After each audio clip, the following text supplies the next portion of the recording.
As the Indians come down the stretch, Edwin Encarnacion is heating up. He continues to mash. Over the last 2.5 weeks, he's hitting .385. Last night, he had 3 hits to go along with 4 runs batted in. He has 7 4 RBI games this year. That's the most in the American League. Now it's on to Kansas City for the Final Four tonight. Indians-Royals here on Sports Time, Ohio. Hi again, everyone. Matt Underwood alongside Rick Manning. You saw Jose Ramirez about to congratulate Edwin in the dugout there at the end of that video clip. Jose Ramirez and Francisco Lindor have put themselves in some very rare territory with the seasons they've had. You know, this tandem, they started right from the get-go. At the start of the year, these two guys started hitting, and they haven't quit. They actually carry this offense, I would think, for the first half of the year. Not only with the singles, the doubles, the home runs, the RBIs. They have had a special year together. And I'm telling you, when you look at it overall, their extra base hits, the names that they put their names in with, unbelievable. The first pair of teammates with 80 or more extra base hits to go along with Lou Gehrig and Joe DiMaggio. You got to go back to 1936 and 37. That is a very special year for these two guys. I think what it proves, too, is that this is no fluke. Last year was no flash in the pan. These guys have done it now in back-to-back seasons. That's incredibly rare. It truly is, and they're both switch hitters. The first and the third hitter in the lineup, these guys are very, very special. It's a treat for us to watch them play every day. Well, we can't wait to get tonight's game underway. We'll be back with the play-by-play shortly. Al and Jensen are up next with the showstopper. Cleveland Indians baseball is brought to you by Who But WB Mason, the official office supplier of the Cleveland Indians. By your Northern Ohio Honda dealers, made in Ohio, Ohio proud. And by St. Mary of the Woods, a faith-oriented senior living community in the heart of Avon.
The Indians and the Royals, game one of a 4-game series.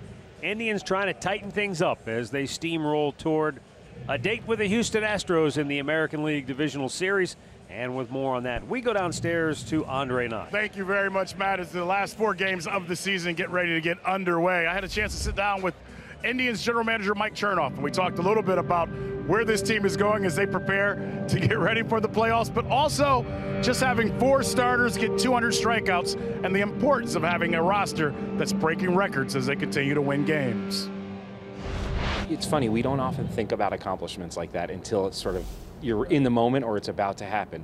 As it happens, it does help you reflect and realize what these guys have accomplished. I mean, you have 4 guys that have just worked tremendously hard over the years that they've been here. We've seen some of those guys completely reshape their careers over that time. So it's a huge credit to the work that they've put in. It's also a huge credit to the staff that we've had here, right? Transitioning from one pitching coach who we know did an exceptional job to another one has continued to be smooth for us. And so more than anything, just knowing that that group has put in a ton of effort and come out with some of those same types of accomplishments that we had last year has been tremendous for us. I know the goal is to win a championship, but you have to develop guys, especially in the situation you're in. I think of Greg Allen as I ask this question. He's bounced back and forth, but then in the last couple of weeks, you see him in the middle. He's had a hit streak that was, I think, the most for a rookie this season. He's in the middle of these walk-offs. How cool is it to be able to win the division, to be set up to go to the playoffs, but to see guys developing while you're winning as well? How big is that for the organization with a guy like Greg Allen? I'm sure there's others. He was just the first that came to mind. Yeah, I mean, we're a small market team. We rely on scouting and development. A lot of teams talk about that, but if you stack up our plate appearances and innings pitched this year, 70% of our plate appearances and 80% of our innings pitched have come from guys that were in our minor league system at some point. So not necessarily drafted all of them, but they came in and they developed through our system. They are the lifeblood of our organization. We see a lot of other teams talking about it, but they're also going out and signing a ton of free agents, and it's more like 30 or 40% of their guys. So we rely on that, and it's been, first of all, it's fun to get to see these guys blossom here and really develop, but it's also essential that that happens. And so, a guy like Greg, it's been a great story for this year. Josh Donaldson, everything you guys thought you were getting when you got him? Yeah, it's been great to see how he's bounced back too, right? A lot of uncertainty. He had essentially played 11 innings in rehab games before we acquired him, and to see just the way that he's moving out at third base and the way he's swinging the bat right now, we feel like he can really help us. Toughest decision you'll make in the next week? It's going to be something at home. I got 3 kids, Andre, but no, I mean, look, our big thing is working through the postseason rosters. A lot more conversations to go and thinking about how we put this together. Some painful ones, also some fun ones to think about, but we're going to be locked in on that over the next week. Kind of following up with that, Terry Francona indicated the same thing. They've had a lot of discussions, but because there are still some games to be played and you never know what might happen, their decision-making isn't finalized as of yet. They have plenty of time. And what do you have to finalize it the day before, or is it the day up? The day before. So you have plenty of time. Yeah. There's no hurry. You don't have to set them now and make it be in stone. You certainly play it out, and they will be set when it's time and ready to go. And we're just about ready to go. First pitch is next in Kansas City right after the break.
City this year. They've won 10 of the 15 meetings head-to-head, including 4 of 6 here in KC. It's been a disappointing season for the Royals. Not that they didn't anticipate there would be some growing pains this year, but anytime you lose 100 games or more, it's just, you know, it's the baseball version of the Scarlet Letter. It is, but I will say this. In the second half, they've been really pleased with a lot of their young players that they have developed at the second half of this year. When you look at Merrifield at second base, Mondesi at shortstop's done a nice job. And they've had a couple of young pitchers that have stepped up that they didn't know that they would be in situations that they were in right now. So they are going to build from that and go into spring training next year. But there are good things to go into the offseason for the Kansas City Royals. And to your point, they've been playing well, especially here at home. They have won 5 straight series here at Kauffman Stadium heading into this finale against the Cleveland Indians. The Indians, on the other hand, well, they've been a great team at home this year. On the road, they've been so-so. They're 40-37 on the year this year away from Progressive Field. Whether or not that means anything as we head into October remains to be seen. I don't think it does, because I've always believed if you have good pitching, you can win on the road. I think home field advantage to a large degree is overrated in baseball, but in the end, you got to prove it. It all comes down to the pitching. Yes, it does. For that guy in the middle of the diamond to shut that team down. And speaking of the middle of the diamond, we will take a look at Glenn Sparkman tonight. He is going to be the Northern Ohio Hyundai starting pitcher for Kansas City. Now, he's only making his 3rd start. You can see he's been out of that bullpen 14 times. But his 3rd start, his very first time he's going to face the Indians. And this young man has been at 3 different levels this year, AA, AAA, now the big league. So we'll go out and take a look and see what he has to offer to bring it to the Indians offense. The Indians starting lineup for Terry Francona, brought to you by Progressive Insurance. Francisco Lindor will lead it off. He's had a great year against the Kansas City Royals. We'll get to that in a moment. Greg Allen in the 2-hole. Jose Ramirez batting 3rd. Josh Donaldson will DH and hit cleanup. Melky Cabrera in right field batting 5th. Yandy Diaz gets the start at first base tonight, hitting 6th. Look at the bottom 3rd. Yan Gomes catches. Brandon Geyer is in left for Michael Brantley, and Adam Rosales gets the start at 3rd base. He is a true utility man. Well, let's check out that Kansas City defense. They are rated 2nd in the league, made only 71 errors. In the outfield, it's Gordon in left, Goodwin in center, Phillips over in right. On the infield, Dozier's at 3rd, Mondesi at short, Merrifield at 2nd. O'Hearn is the first baseman, with Gallagher doing the catching. The umpires tonight: Chad Fairchild behind the plate, Kerwin Danley, the crew chief, down at first, Mike Esterbrook at 2nd, Bruce Dreckman is at 3rd.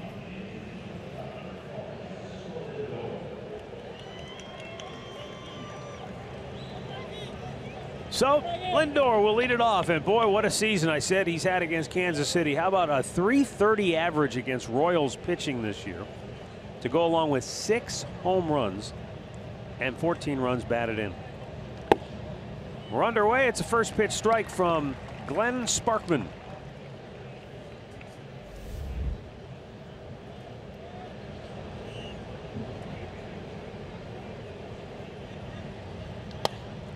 Swing and a miss. It's 0-2. Our game time temperature tonight here in Kansas City is 69 degrees. It's a beautiful sunny day here. No humidity.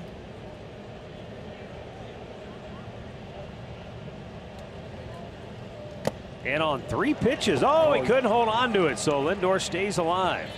Boy, it looked like it was in the glove. It comes out, and he tried to barehand it and hang on to it, but he could not do it. So Lindor stays alive. High fastball going away. Look how close. That ball was in the glove. Yeah. He went to squeeze it, and it just dropped out. Cam Gallagher behind the plate for Salvador Perez tonight. Pulls it foul, does Lindor. A little change up there, it looked like. Change up or a cutter. It was an 0-2 pitch that Lindor hit out of the ballpark last night in Chicago that got the scoring started for the Indians. The 9th time he has led off a game with a home run this year, most in franchise history.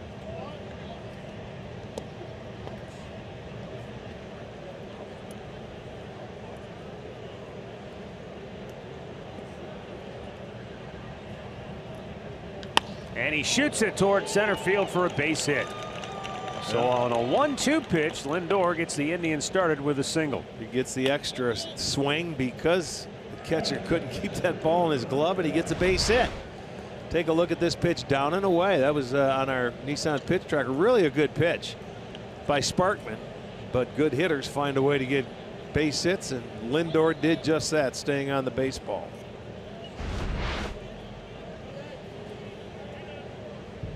And always a threat to run. Lindor has stolen 23 on the year. He'll be held by Ryan O'Hearn.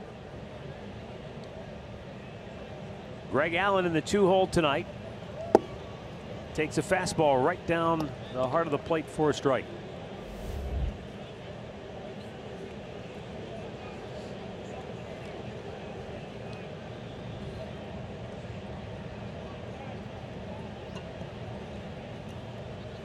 Gets away. Lindor's off to the races. He'll go to second for sure, and he'll hold right there. I don't know what the heck that went right through Ryan O'Hearn's glove. It looked like it went right off the end of the glove, Matt, and I don't think it was Lindor deflected anything. He just flat out missed it. Yes, he did. He's looking at his glove like, what the heck happened here? Well, he missed it. It'll be an error on him, and I told you they were a good defensive club. It's only their 72nd error of the year.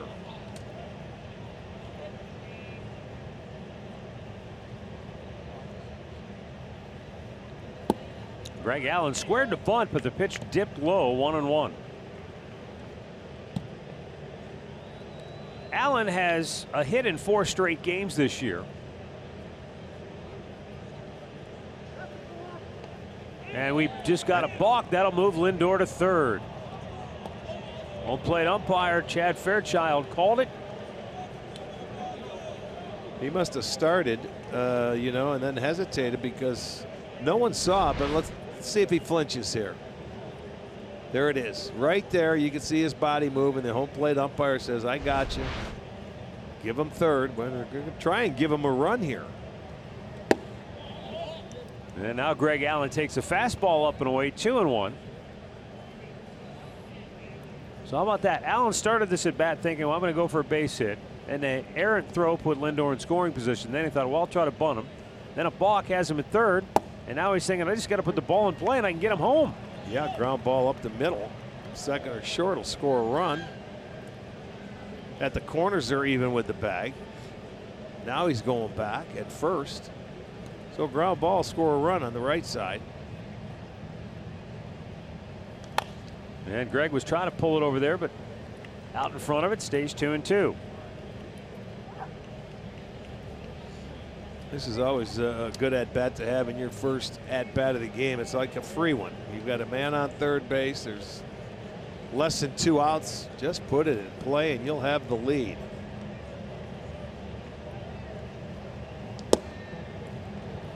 And there's strike 3 called, and Allen knew it.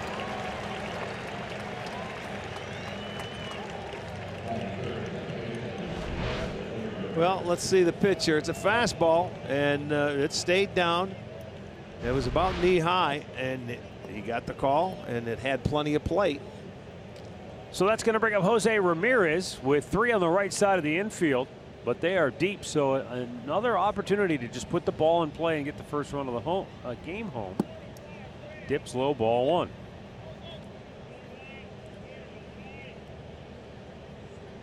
Ramirez, we've talked about this the last couple of meetings between Cleveland and Kansas City.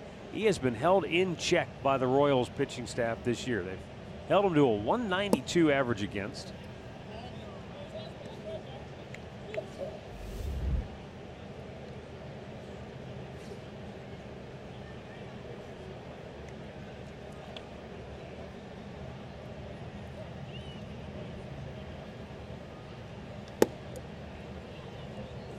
And this is a good sign. Ramirez being very patient, not trying to do too much or go out of his comfort zone. He's got Josh Donaldson behind him tonight. Yeah, and you have to remember they're facing this guy for the first time, so they don't really know exactly what his pitches do yet. 3-0 pitch. He swings, and it's a lazy fly to left, but it should be deep enough. Done. Lindor heading home. Here's the throw, not in time. and the Indians lead it 1-0. So Ramirez picks up RBI number 105 as Lindor brings home the first run of the night.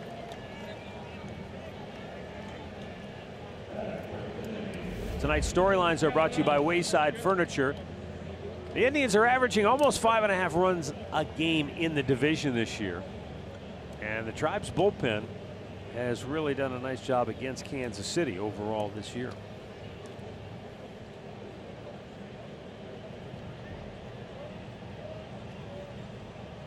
Been a weird season series when you consider the Indians didn't come to Kansas City until after the calendar turned to July. Yeah, right.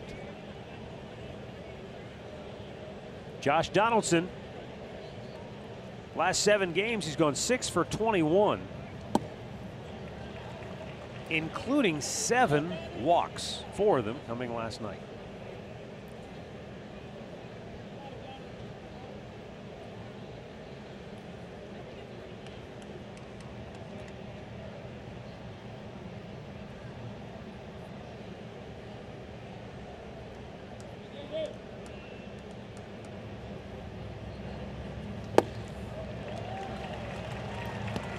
One ball, 2 strikes. Put a little bit more on that fastball at 95.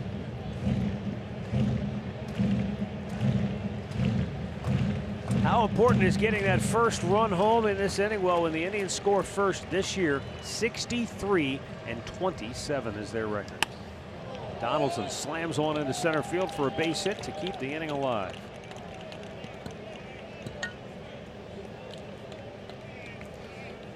Well, there's a 2-out base hit. It's going to come off the slider here with 2 strikes, and Donaldson stayed right on it. It looked like it hit a little bit off the end of the bat, but he will get the second hit for the Indians and give Milky a chance now with 2 outs. Second time in the inning, an Indians hitter down on the count 1-2, able to come back and get a base hit. Now Melky Cabrera.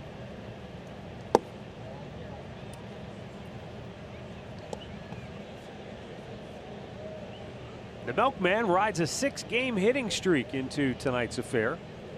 And overall, he's bumped his average up to 275 for the season. That's covers 236 at bats.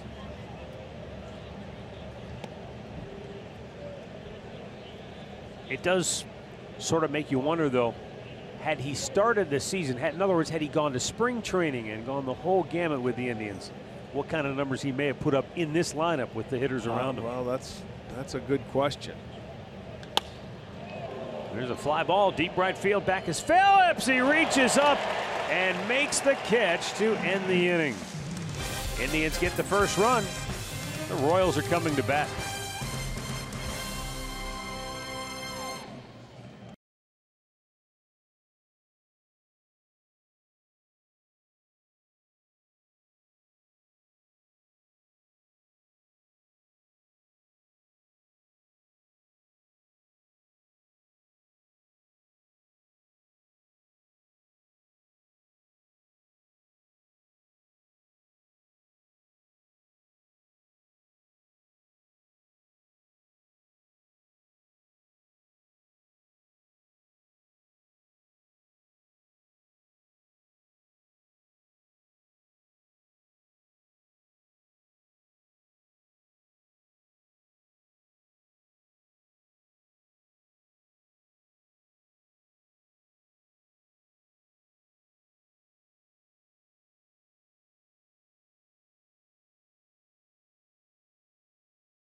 Start, and it's going to mark his 3rd start in the last 4 appearances since September 8th, and Josh in his career 3-2 against Kansas City.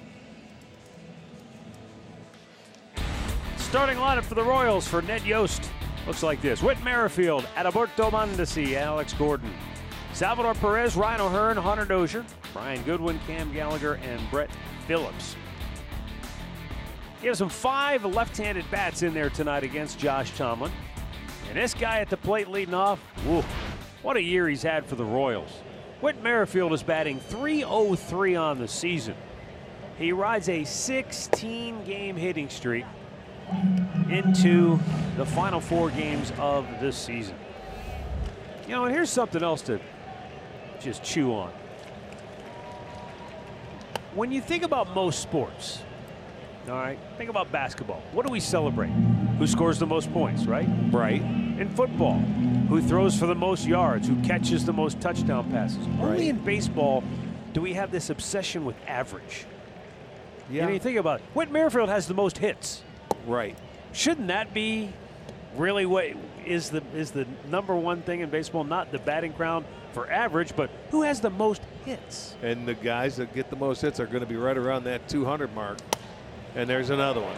That's a 17-game hitting streak for Whit Merrifield, equaling his career best of a year ago. He's really. I'm sorry, Arch. It's too shy of his career best that he had last year.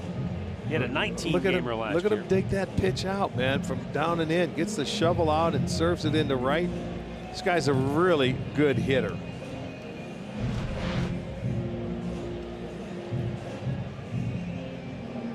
That's hit number 187 for him. J.D. Martinez of the Red Sox, 2 behind him. Nick Castellanos is 3rd. Francisco Lindor is 4th. By the way, Merrifield leads the American League in stolen bases with 41. So this is a good act we got going on here. Tomlin, a guy that holds runners very well. Only 1 stolen base off him this year. Merrifield in the past has swiped one off Tomlin before in Kansas City because he was guessing with him one time, and I remember he picked him blind.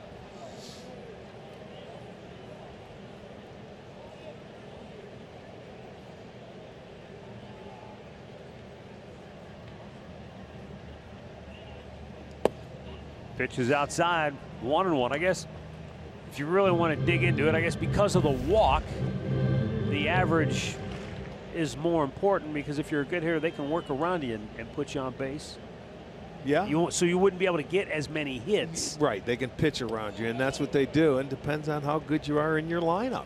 You know, if you don't have any protection, you got to have good hitters around you to be pitched to. Helps to be the leadoff man. They usually don't intentionally walk a leadoff guy. No, they won't. You're going to get a lot more at bats, but you'll have opportunities to get a lot more hits as well. This is a young man that should hit in the top of the lineup, Mondesi. He was going well until the last time we came here, and then he hit a little slump, but he's back up to 285. Oh, he's on fire. He has 28 stolen bases. This is an exciting young player for Kansas City right here in the middle part of the lineup. Tomlin took advantage of the aggressive swing. He's down the count 1-2. This is a really good combo at the top of the lineup because Merrifield has 41 steals, and Mondesi, you mentioned, he has been red hot. Last 26 games, he's hit .336. And in those 26 games, 22 runs scored, 8 home runs, 18 runs batted in. He can fly. This kid can run. He's about as fast as anybody you'll see in the game. And he plays short. He's in a premier position. They expected this from this young man.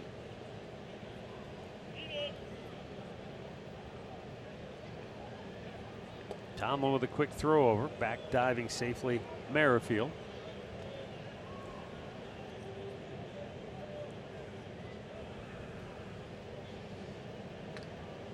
Mondesi is only grounded into 2 double plays. That gives you an idea of the kind of speed he has.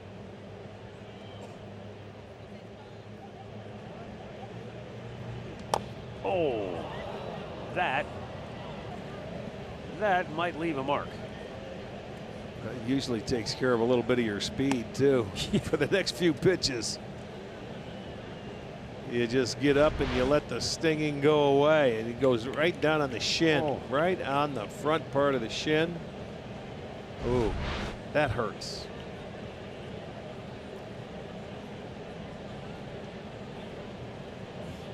Yeah, he's still feeling You it. see, you get well. You see a lot of hitters nowadays with protection on that front leg, around the shin and the top of the ankle, where a lot of guys, when they do try to pull a ball, it goes right down. He has none. That will probably change the next time we see him come to bat. It might. Either that or put a little pressure pack on it to keep the swelling down.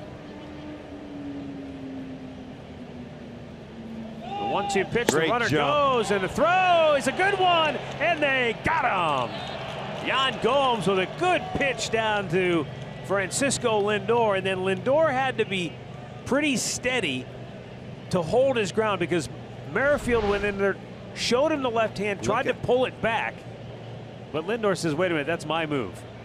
I'll tell you, he had a really good jump. So Gomes did a tremendous job getting that ball. Look at, he peeked in and then all of a sudden put his head down. There's a. Tell you what, he's safe. He is safe. They're That's gonna look a at really good slide by Whit Merrifield. He gave the old swim move, and I'm surprised it's taken him this long. I mean, you've got to either make that call. Yeah, they want to check it out. Okay, let's go. You're right. That left hand came back, and he did get the right hand in.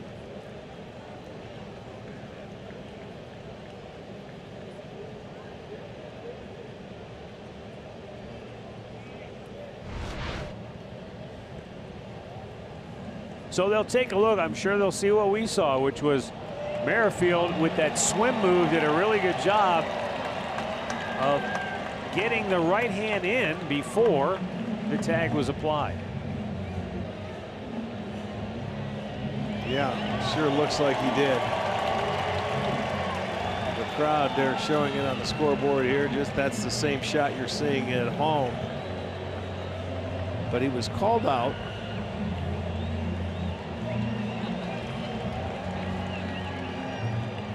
And if it is overturned, he'll have his 42nd stolen base. Tell you what, there's only one thing that I noticed as he was sliding. Once he went past the bag with his front upper body, does Lindor keep the tag on him while he may for an instant come off the bag right there? No, I would think he's safe. If he got the hand in and that tag was late, I don't think he came off the bag.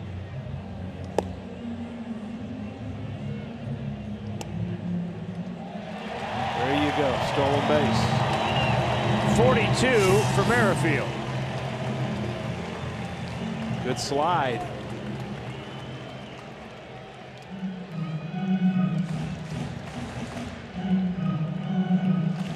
So the leadoff man in the scoring position, that's the tying run.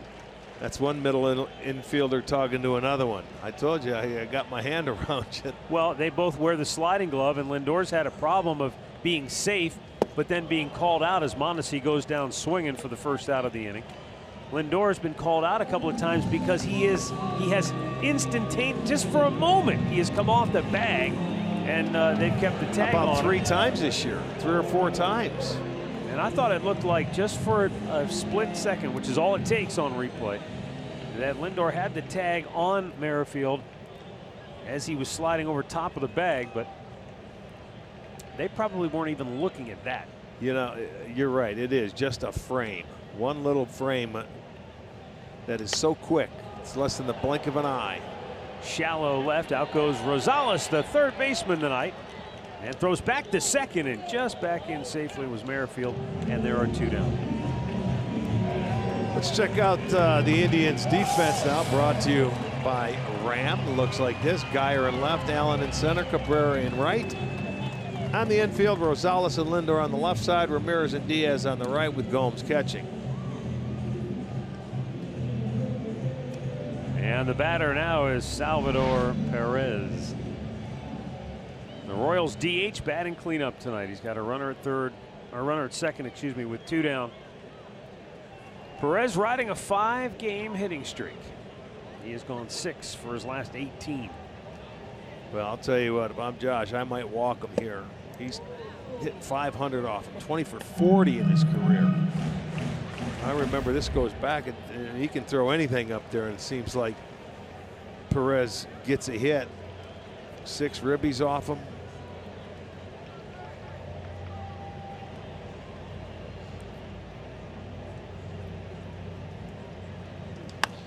To right field, Melky Cabrera makes the catch. No runs ahead, a man stranded after 1. It's Cleveland 1, Kansas City 0.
The Cleveland Indians postseason push.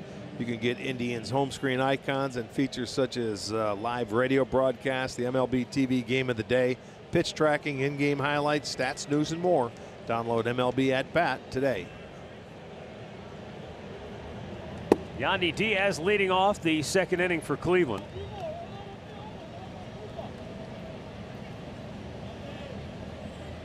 Diaz has gone 4 for 8 against Kansas City pitching with a home run. Boy, he took 2 blueberries right down the middle of the plate. And it's 0-2.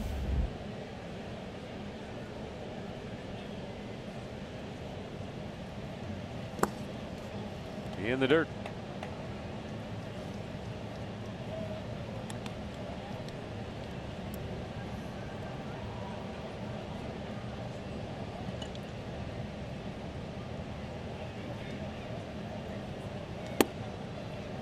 Just off the outside corner.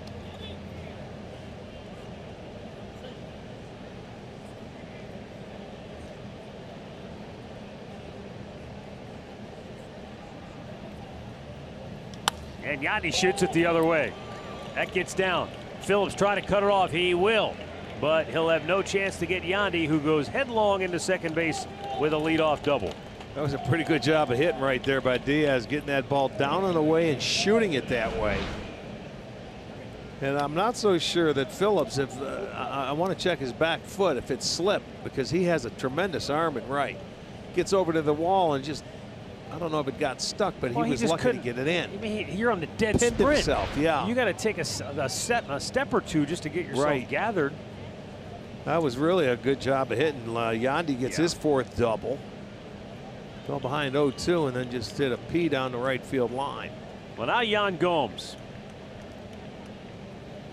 He's hot no matter how you look at it. Against the Royals, he's batted .351 this year with 3 homers, 9 runs batted in. And he comes into tonight overall with a 9-game hitting streak, in which he has gone 13 for his last 36 with 3 home runs and 6 runs batted in. Yeah, he's been. Oh, did it get him? Just missed him. Yeah, in his last 27 games, man, a .340 hitter. So people are going to say, okay, let me get him off that plate. But he's got great plate coverage. He's been hitting pretty much everything in sight. He's had very good balance, he says, in that batter's box.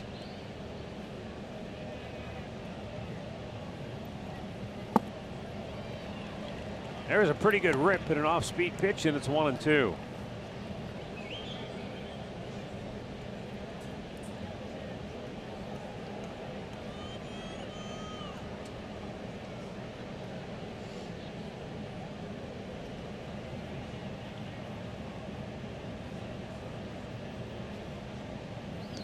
Oh, blew him away with some high cheddar. Second strikeout for Sparkman, 1 down. Well, strikeouts are on the rise continually. Boy, this is strikeouts per game. Every year since 2010, they've gone up a little bit. And overall, we have had a new major league strikeout record in terms of total strikeouts in each of the last 11 seasons. So it keeps going up and up and up and up. Over a strikeout and a half per game. Line drive single into center field. Into third base, Yandy Diaz will have to hold. Goodwin's throw cut off at the mound. First and third, 1 out here in the second. Brandon Geyer with the base hit. Brandon Geyer's one guy that he's never met a first pitch he didn't like. If it's around the hitting area, he's going to get after it, but he really, look at this guy, throws a nice little breaking ball down in the way, stay right on it. Yandy, he got himself turned around, but he wasn't been able to score anyway. To your point, he's batted .364 this year when he has offered at the first pitch. Yeah, I mean, he loves the first pitch. You better make and he did make a quality pitch, and he hit a pretty good one. Here is Adam Rosales.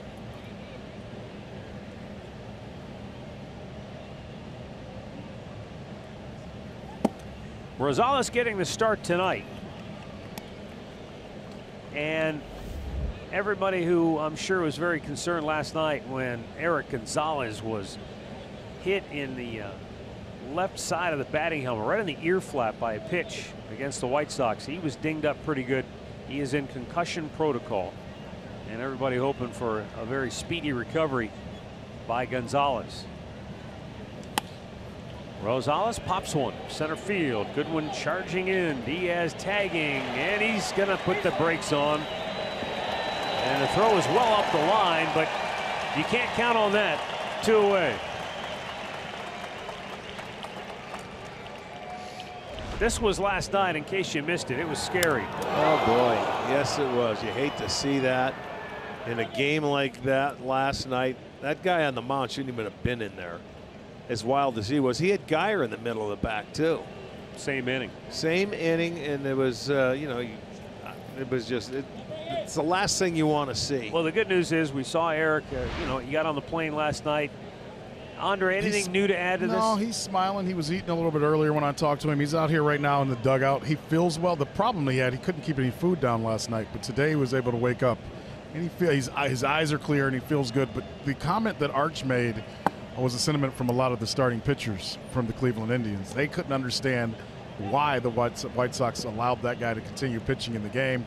That frustrated them. Yeah. I know this season will be over in a couple days, but we all know that players have long memories, and they did not like the situation that played out last night in Chicago. No, I mean, when you're in a game like that, and all right, it's a bullpen game for them, but bring in guys that know where the ball is going. This isn't tryout practice.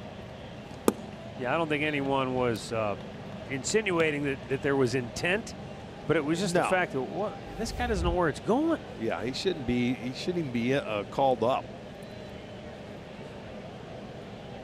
So first and third, 2 down. Francisco Lindor singled and scored in the first, and he's in a good hitter's count here. Low, 3-0. Well, Frankie got an extra swing in his first at bat because he fouled on off into the catcher's glove. He just couldn't hold on to it and ended up getting a base hit and coming around to score the game's only run.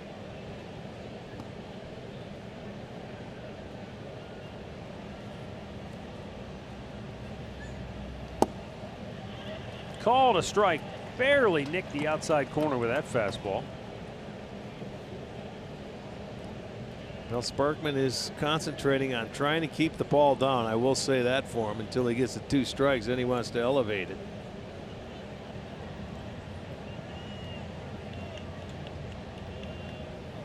Off of his foot, foul. Full count.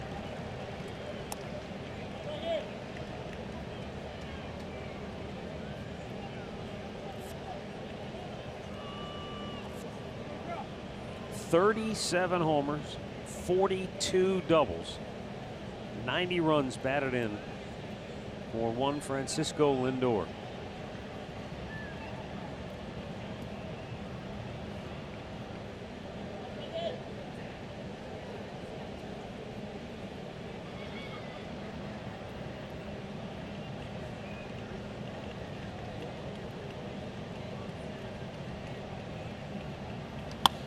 There's a fly ball right field. Phillips makes the grab. The Indians strand a pair. Middle of the second. 1-0 Cleveland.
You conveniently access your Indians tickets directly on your mobile device. Use the app to purchase and forward tickets and have your ticket scanned for entrance to the ballpark. There's no need to print tickets. Ryan O'Hearn leading off the bottom of the second for Kansas City. This guy's got a big swing, and when he makes contact, he can shoot it a long way. 12 home runs. So 12 home runs in his first 40 games. Yeah, and he's hit the Indians very well, man. He's 8 for 19, 3 homers and 8 RBIs. So he is he's liked hitting against the Indians in his short time being to the big leagues. Has a nice swing, good plate coverage.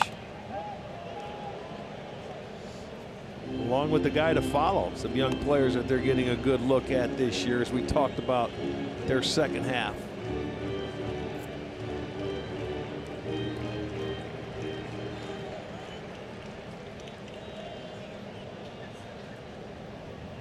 The 1-2 from Tomlin is strike 3 call. Not sure I like this delayed strike call. Well, he did that to somebody else. It was on the Indians, and I was going to say it was Allen. It's like Tim McClellan has returned. Yeah, hurry up.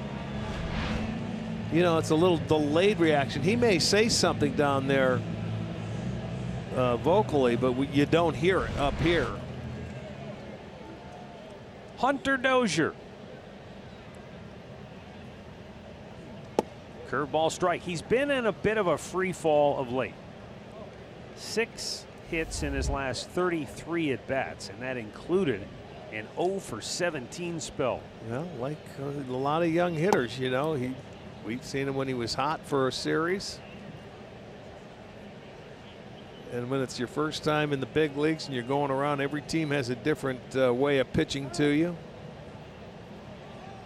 So you may like one style and then face another team and you're going, oh, well, boy, I don't like this. Learning process. 1-2 the count. Great pitch.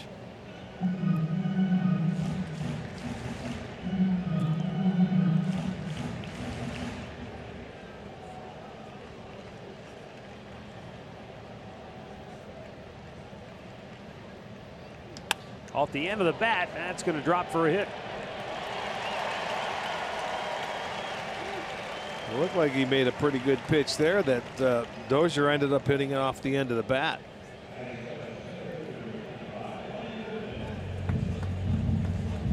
In the first game of a series this year, overall, the Indians are just a .500 club. But when you can win that first game, you can see the series record, 18-4-4. They started out slowly, not winning the first game, and then they turned it around.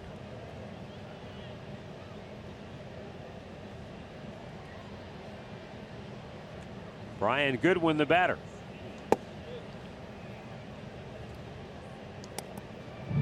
An injury-filled season for Brian Goodwin. He had a left wrist injury that sidelined him from April 17th until May 30th.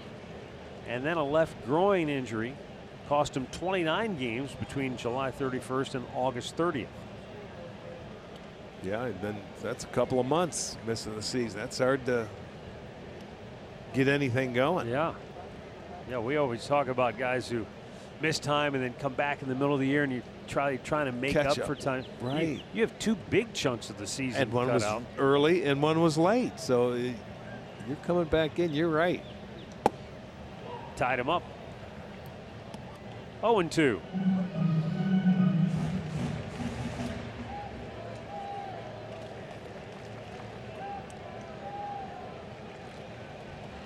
That's the one thing too, when you're a young player and you're getting an opportunity finally to play at the big league level, you have to stay healthy. That's how they're going to make judgments on you, and they want you to stay out there for all year. You can understand a little spell here or there, but not on the DL for a month at a time, a couple of times during the course of the year. But accidents and things like that, injuries certainly happen. Now Goodwin off the end of the bat. That's going to be dropped in as well. Second. Throw to second. It's close, and they got him. Yeah. They get him on the force play for out number 2. Dozier, he thought Allen was going to catch it. He never really got himself into position. Now watch Allen. It didn't look like Allen was going to throw it. And Dozier, see, he's caught in between, and he picked it. He took that one little jab step back. And then Allen, you had to throw it, and he gets him on it. Boy, it takes a hit away from Goodwin. But he gets it in, and yes, he is out easily. So field of stress, how many of that do you see? What was it, 8-4? Yeah.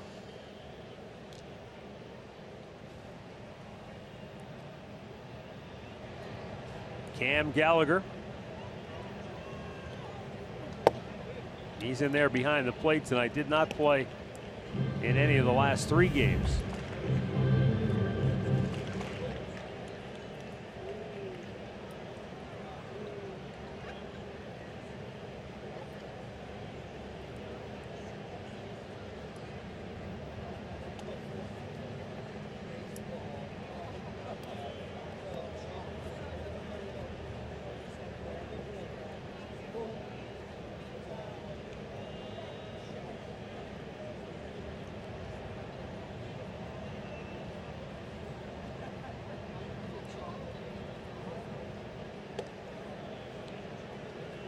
Goodwin without a steal at the big league level. Back with a dive.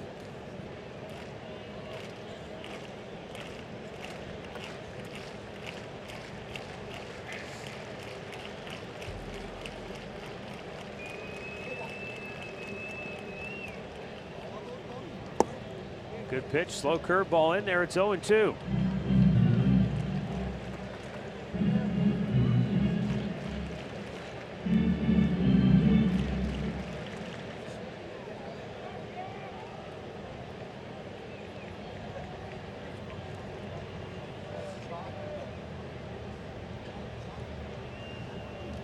That's fouled back.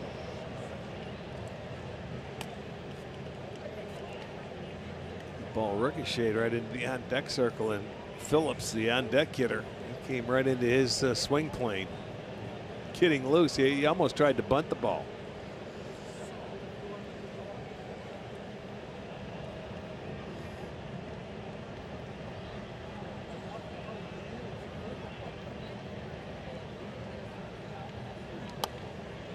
Gallagher stays alive. Phillips stays busy in the on-deck circle.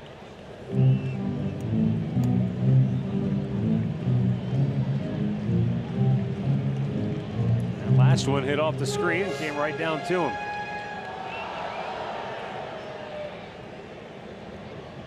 You might be closer to home plate here with the on-deck circle than any other park in baseball. Down in the dirt. There's just not a lot. I mean, there's no foul territory behind home plate here. Yeah, really not isn't. much. It looks like, what, about 20 feet, maybe 25 feet. Yeah. Minnesota's one too, because when we see Sano, he's probably about 15 feet from the hitter at home plate. But this is a very spacious ballpark in the outfield. Got to play just a few steps deeper.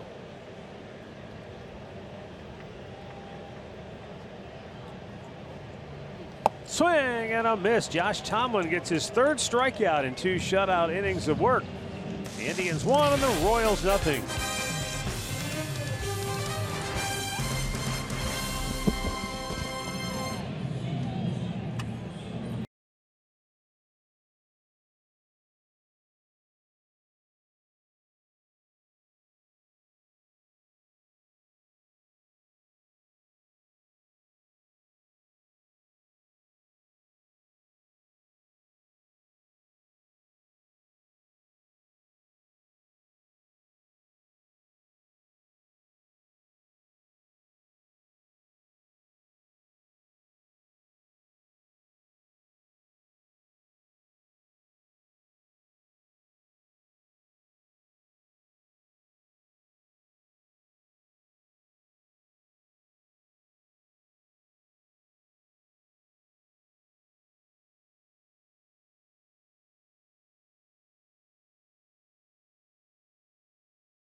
You purchase a 2019 season tickets, you'll receive access to potential 2018 postseason games at Progressive Field. Place your deposit today and secure your access at Indians.com. Tribe fans representing here tonight in KC. Boy, they know the camera's on them too. They've got it. They see the red light shining. These guys are getting after it. I mean, they're just destroying some French fries right now.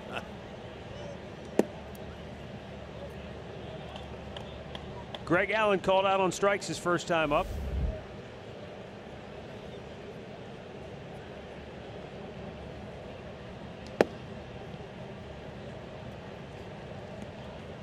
If you go back and look at Greg Allen's last 40 games that he's played with the Indians this year, 284 average, 17 runs scored,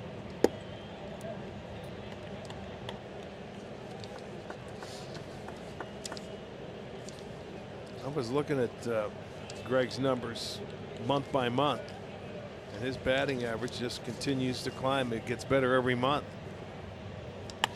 Seeing like he's getting, more comfortable, getting an idea what they're doing to him. 273 in July, 282 in August, 289 in September. Kia drive to success shows the Indians dominating within the division. To win it, you better win in your division. And that's what the Indians have done in each of the last 3 seasons. They've beaten everybody.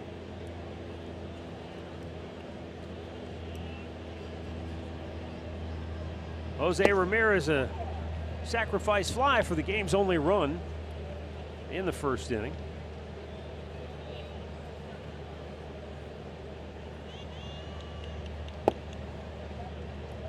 Two quick strikes.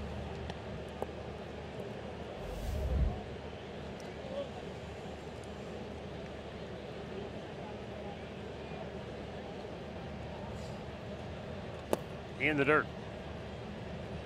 And a 1-ball, 2-strike count for Ramirez, who, like Francisco Lindor, has had another phenomenal season. 38 homers, 38 doubles, and 105 runs batted in. Matt, Rick, got a question. What was more impressive? I saw the stat you guys ran in the pregame about the 80-plus extra base hits for Jose and Lindor, but just talk about Jose. You think, was it 91, I believe the number you guys had? Yeah, 91 extra base hits last year. Yeah. Didn't have the home runs, got to 29. This year at 8 home runs. Which season's been more impressive from Jose in you guys' opinion? I like the 56 doubles. I know you like the doubles. I really did, because he was hitting them all over the place. And he had 29 home runs, so he wasn't that far off. But everybody digs the long ball. I mean, look at Frankie. He's tied with last year. He had 81 extra base hits. He's jumped in home runs. He had, 33 last year. Home runs, they come from good quality swings from those two guys. They're going to get their share. I love the doubles. Well, Matt, before you answer, I will kind of go along. I think when you hit doubles the way Jose hit them last year, he was harder to pitch to and defend, in my opinion. Yeah, I will agree with that. I think that when you jump your RBI productivity by over 20 one season to the next, that's good point. That, to me, is where the impressive thing has been. Jose drove in 83 runs last year, 104 this year. Yeah, that's a big difference. You're right. Well, and he batted. Remember, he hit fifth. He hit in every spot, but he hit fifth a long time last year to cover up Edwin. True. Before he finally went to third. But that is a big leap in RBI. Well, it's just a different style lineup too this year, with Brantley getting in there at the number 2 hole. Donaldson grounds out. The Indians go in order. We go to the bottom of the third. 1-0 Cleveland.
for our Miller Lite Hold True moment.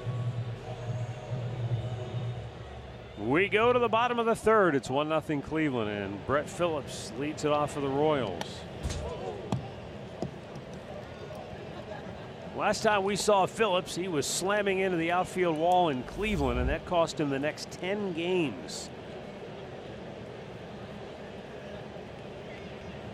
He's been in and out of the lineup a bit since coming back from that injury in Cleveland.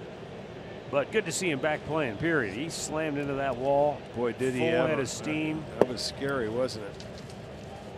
He stayed in to finish out that half inning, but boy, I thought he was knocked cold. Swing and a miss, and the count 2 balls, 2 strikes.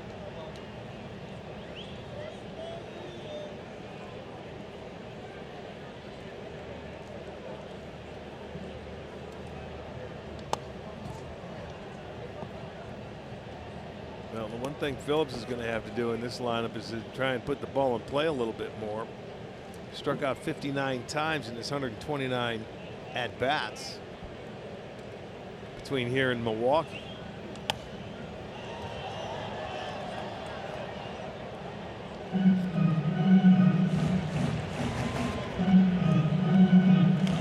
Yeah, when he ran into the wall in Cleveland, it wasn't a head injury, it was a shoulder injury. Remember, yes, he had no feeling in that shoulder. He was messing with it all after he ran into it, trying to get some feeling back into the shoulder. I remember at first it looked like it was his head that absorbed most of the blow.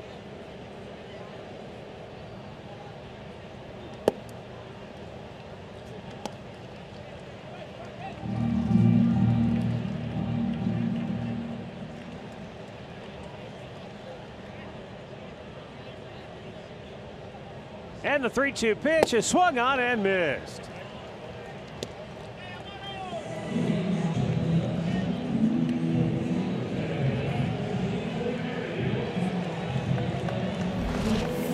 Take a look at our Indeed player resume. Whit Merrifield, a fine season. What more can you say? He's done it all for the Royals this year. He has been, I don't think there's any doubt he's been their best player. Salvador Perez has more homers and runs batted in, but overall Merrifield has just been He fits this impressive. ballpark beautifully. I mean, when you think about it, you're on a 100-loss team. He's a 40-40 guy, 40 doubles, 40 stolen bases, over 300, leading the league in hits, playing great defense. He's played right field for him. He'll play different positions for him. He has been their most valuable player by far. And now a 17-game hitting streak, just 2 shy. Well, he's had a number of hitting streaks this year. He had one coming back to Cleveland, and they put the kibosh on him in that. He hits the ball to all fields. It doesn't matter where it's pitched. He's very, look at him, for the big part of the field, he'll pull 19%, slice it 13 like he did his first at-bat. This guy's a tough out. He had a career best 19-game hitting streak a year ago, and this season 4 streaks of at least 12 games or more. That's like Michael Brantley style. You know what I'm saying? You get up there and you consistently put the ball in play and get your hits. Well, it's funny you say that, because when you look at batting average, Brantley is 5th and Merrifield is 6th. Yes, there you go. Ooh, got a piece of it. Stays alive. 2-2.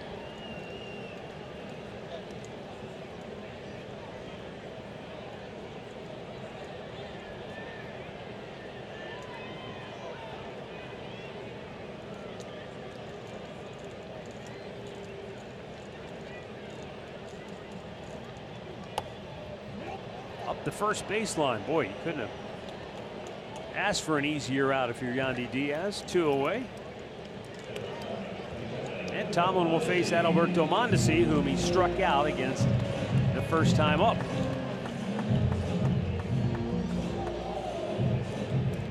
Send along our birthday wishes tonight. Delbert Hammond of Defiance is turning 97. Helen Relic, 83 from Rocky River. And Gene Becker, 76. Happy birthday to you all.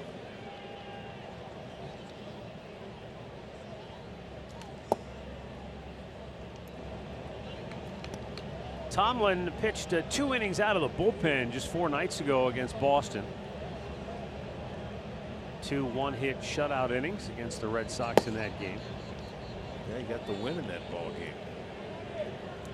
Former 19th round pick of the Indians back in '06, the longest tenured player in the organization.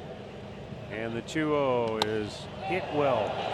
Deep right field. Melky is back, and it is gone.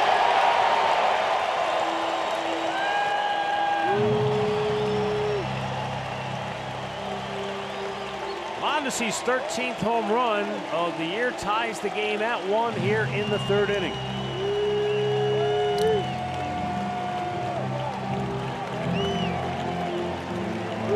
That's his 9th home run in his last 27 games. That's just a little black cutter right there that didn't cut. Just it stayed on the same plane, and he knew as soon as he hit it, it was right into his wheelhouse, gave it a ride. So he ties the ball game up with 1 swing of the bat here with 2 outs.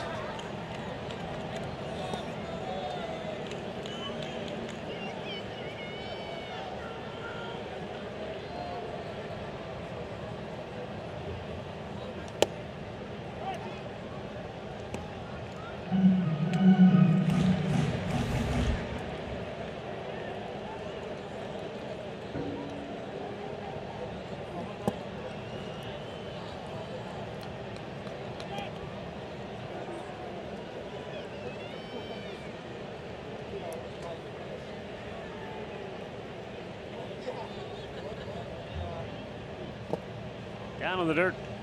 2 balls, 2 strikes.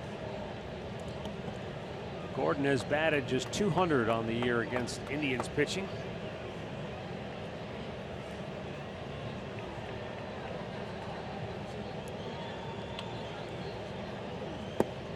Tomlin strikes him out to end the inning. 5 Ks for Tomlin through 3. We are tied at 1.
One 4th inning here in Kansas City. It'll be Melky Cabrera to lead off for the Indians. Glenn Sparkman making just his 3rd start, 0-3 on the year after working most of the year out of the bullpen. Up and away, ball 1. Indians had a chance to add to a 1-0 lead at the time in the 2nd inning with a leadoff double by Yandy Diaz and a 1-out single by Brandon Guyer, but they couldn't get the job done. 1 down. And that's 6 in a row retired by Sparkman. We go back to Cleveland for a game break with Al Pawlowski.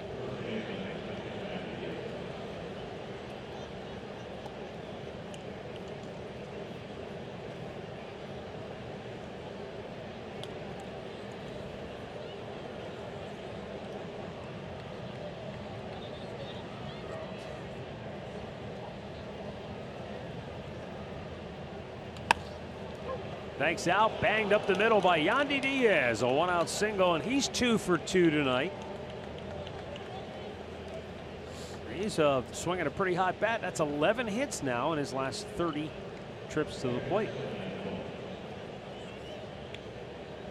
This time it looked like he got a breaking ball that he hit on the ground right up the middle.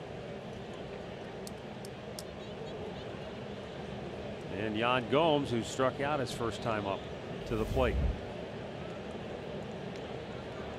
Yeah, that John Lester pitching tonight for the Cubs against the Pirates, and they have their kind of a must-win game now for Chicago if they want to stay atop the division. Yeah, they have their ace on the mound. You're right. Gomes a foul back. Milwaukee off tonight. Rockies won earlier, so they lead the Dodgers now by a full game in the NL West. Boy, Colorado's won 7 in a row. This is reminiscent of that year when they won, what was it, 17 of 21, 18 or something crazy like that. Yeah, they back in, what was it, 07? Yeah. And still had to win a one game. Didn't they have to win a one gamer against the Padres to get in? Yep. But they're a game up on the Dodgers, so fate is in their own hands. Is it bad that I want there to be like 4 teams tied up on Sunday and we get to watch baseball all day on Monday in the National League? No, because it's all National League. Right, but we have a good chance that you could literally have 2 teams fighting for the AL or for the NL Central and for the NL West. The Cubbies are playing the Cardinals over the weekend. Right. And let me see, the Brewers get Detroit. Right. And Colorado gets Washington. And San Francisco or LA visits San Francisco for 3 games. And you know how much they love each other. Oh yeah. And the Cardinals Cubs, that should be interesting. I know we've contemplated these kind of finishes before, and they seem to flame out at the last minute. But these, you would think there's a real good chance we'll there's have a chance. Yeah. Look at that. But Milwaukee's got to beat the Cubs by a game because of the head-to-head matchups. So they need the Cubs to lose tonight and be even. So there's no way they can tie? Is what if they had the same record on Sunday, they can. No. I don't think there's a tiebreaker for division. I don't think so either. You have to play off. Right. Gomes pops one to center. Goodwin makes the catch. 2 down. I'm with Matt. I'm pretty sure if they end with the same record, they're going to have to play on Monday against each other. I'm pretty sure. Well, then let's hope for that. Injury report brought to you by the attorneys at Elk & Elk. Chris Bryant, he's day-to-day with a left hand injury after he was hit by Chris Archer. And Dansby Swanson, well, they're hoping that they'll get him back for the postseason.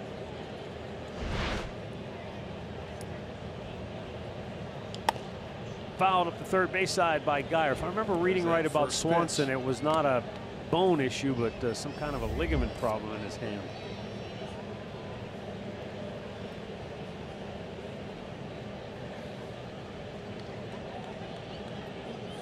Yeah, we have confirmed there is no record tiebreaker to determine a divisional champion. You have to play off. Okay, so it would be game 1-6-3.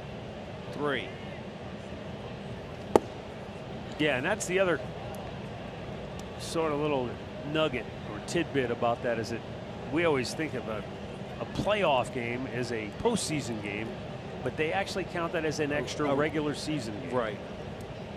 The Indians had to do that in Boston in what would you say? 1948, and the Yankees Red Sox of 78, the infamous Bucky Dent game. Right.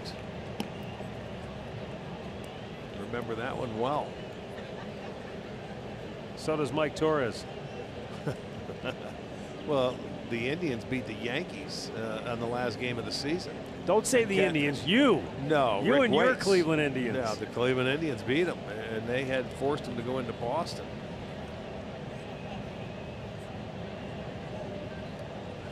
The 1-2.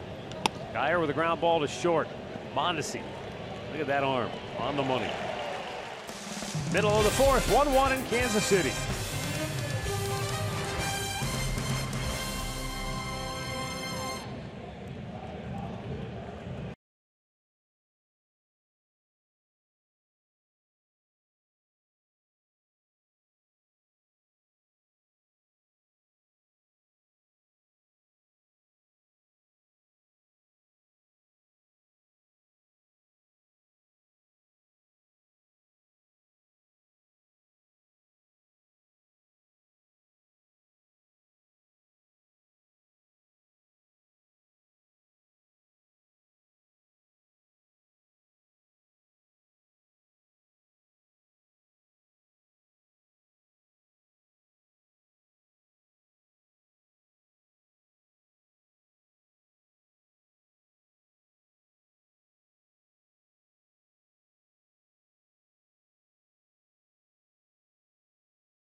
Royals continue this 4-game series. Mike Clevenger and Ian Kennedy, the matchup. Indians live, beginning our coverage at 7:30. First pitch, 8 o'clock on Sports Time Ohio and streaming on Fox Sports Go.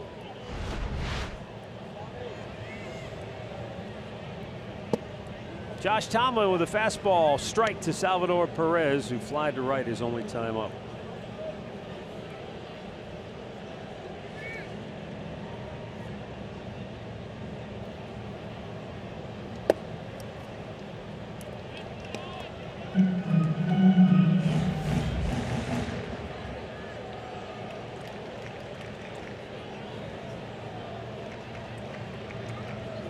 Slow breaking ball, and that was a good one. In for a strike. It's 1-2.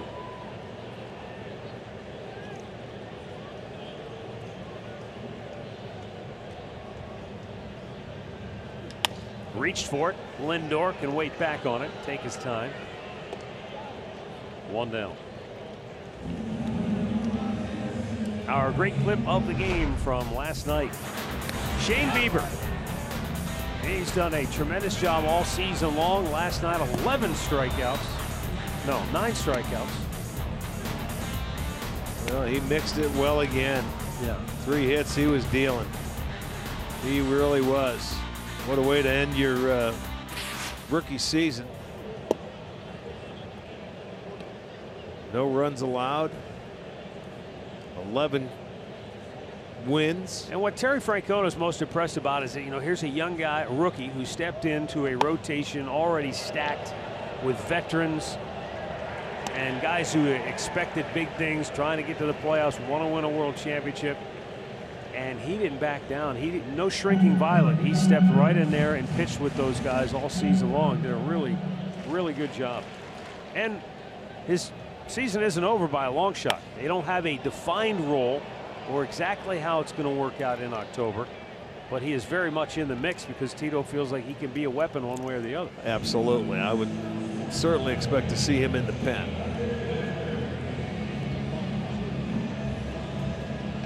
Eric Haas, catcher at AAA this year, sitting next to Bieber in the Indians dugout tonight. I want you guys to remember a phrase that Terry Francona gave me tonight on what the playoff roster will look like and how they will use their pitchers.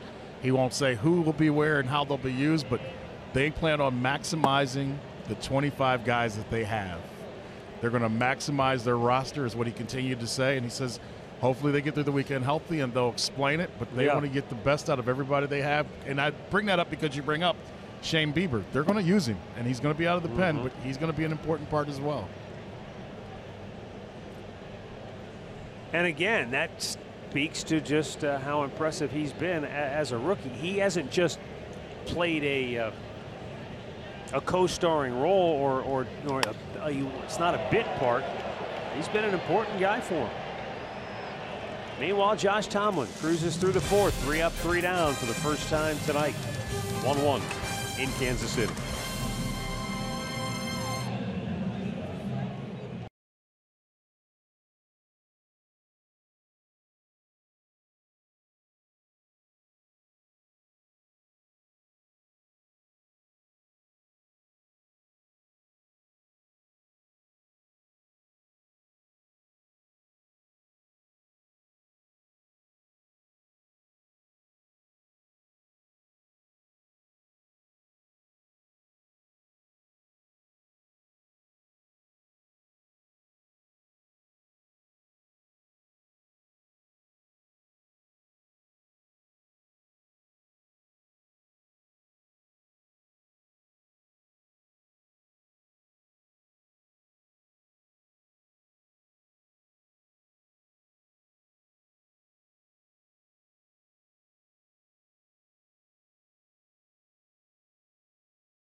Brought to you by the 2019 Kia Sorento, the perfect getaway vehicle. Visit KiaDealers.com to learn more. By Levin Furniture. For the best deals on furniture and mattresses, shop Levin's. And by your Chevy Network dealers. Visit ClickChevy.com. Chevrolet, find new roads.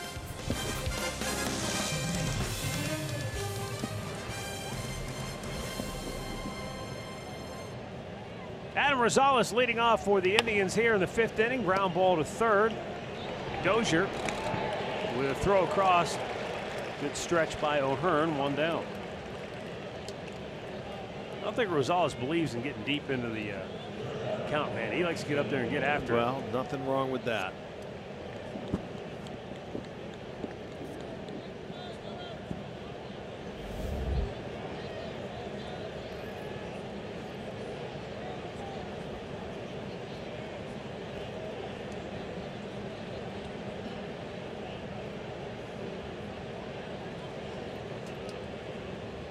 Glenn Sparkman with the longest start of his major league career as he's pitching into the 5th inning now. He went 4 innings in each of his first 2 starts back in August. Yeah, 1 against Toronto, 1 against Tampa Bay.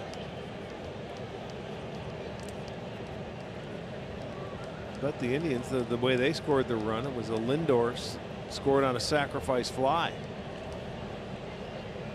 Indians with 5 hits.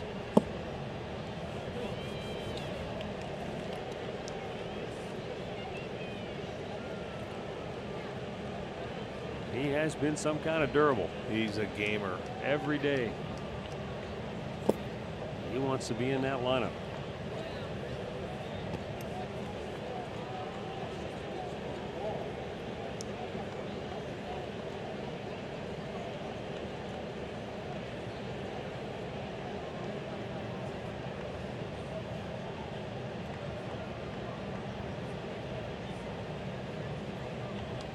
Back out of play. Matty, you talk about how he's a gamer. So today it's like Christmas. He got a new set of bats coming in, and you guys know how Hosey and other guys are. And I said, "So you saving those for playoffs?" He said, "Nah, man, I got 4 more games now. He'll give me some more before next week."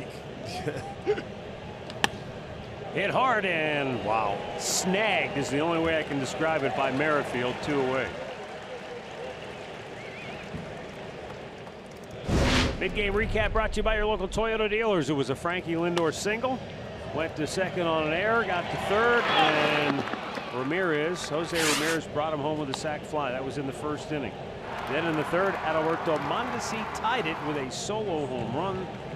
And that's where we stand now in the 5th.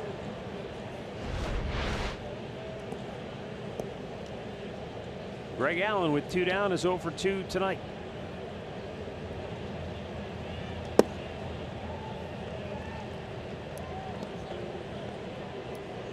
I just happen to think this was interesting. Greg Allen, this is the 10th game he's played against the Royals this year.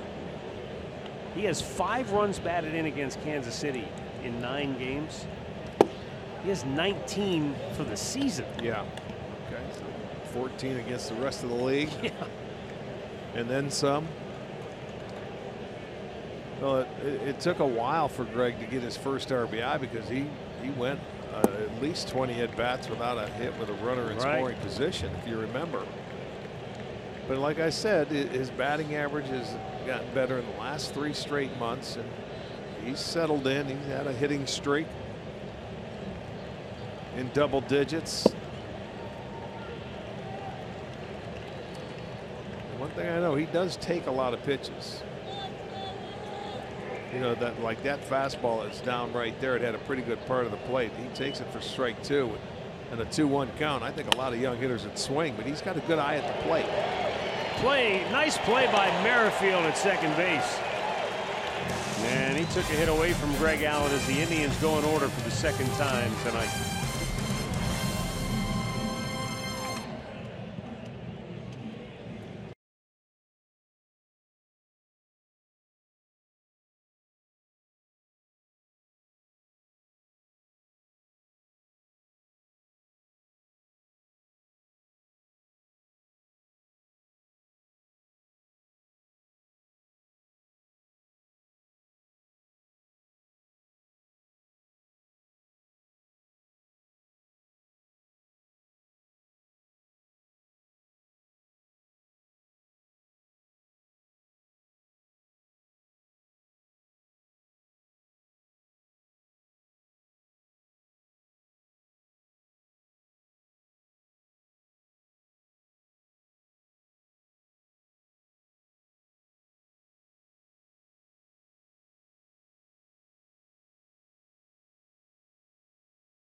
The fifth inning coming up. Kansas City has the bottom third of their order. Brian Goodwin to lead it off. Josh Tomlin giving up a run on 3 hits in the first 4 innings. And Goodwin takes a strike.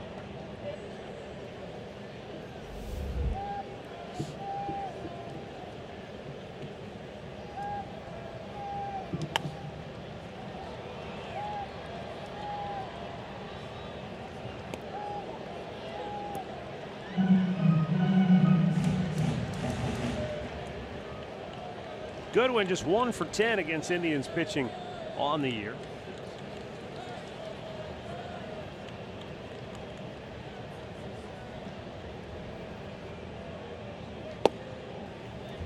Just a bit in off the plate.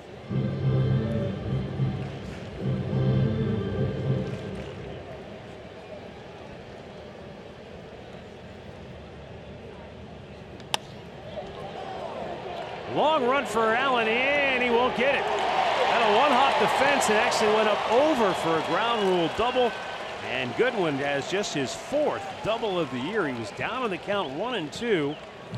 But Tomlin missing with his location there, and Goodwin hammered. That might be a break bouncing over the wall, Matt. With as deep as this outfield is, that very possibly could have been a triple.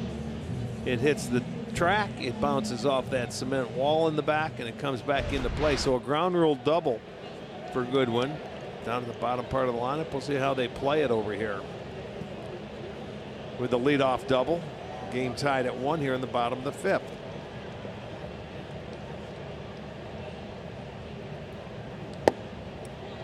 Cam Gallagher struck out his first time up. As we know, the Phillips on deck, you got a guy that you can strike out. And Gallagher did strike out in his first at bat.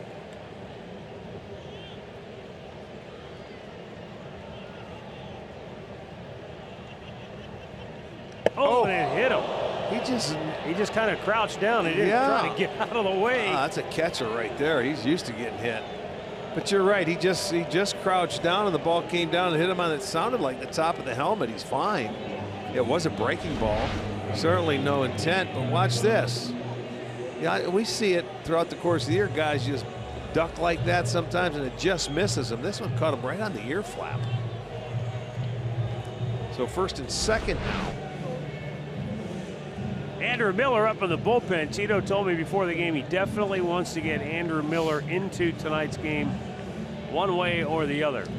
Not necessarily looking to have him matched up against any particular hitters, and not necessarily does it have to be a late inning situation. Wants Miller to pitch tonight, and then before the weekend is over, he hopes to get Cody Allen into back-to-back games. So those are a couple things what are you trying to accomplish in these last 4 games? Well, Miller's going to pitch tonight, wants to see Cody back-to-back games before now in the end of the season. Well, that's what you have to do, and that's been planned out for quite some time. Getting the guys that you really need to get ready before you run out of games.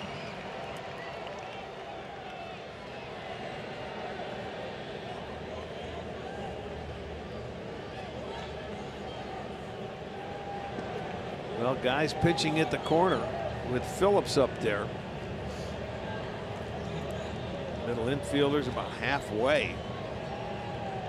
Phillips doesn't have a sacrifice on the year. He has a sacrifice fly, but no sacrifice bunts. But they just tried.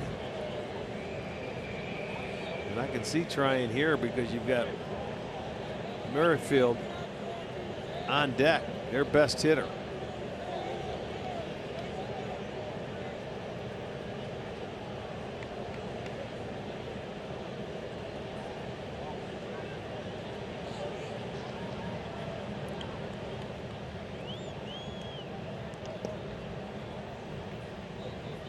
He squares, he bunts it straight up in the air, and Gomes runs it down. Nice play for the first out of the inning. So we now get to the top of the order, and here's where it gets tough. Whit Merrifield coming to the plate. Well, and there's one he jabs at and pops it straight up. That gives Gomes enough time to get underneath it. So a big out for Tomlin right there. Even though you have Merrifield coming to the plate, at least the runners can advance. And Tomlin back to the top of the lineup now for the 3rd time.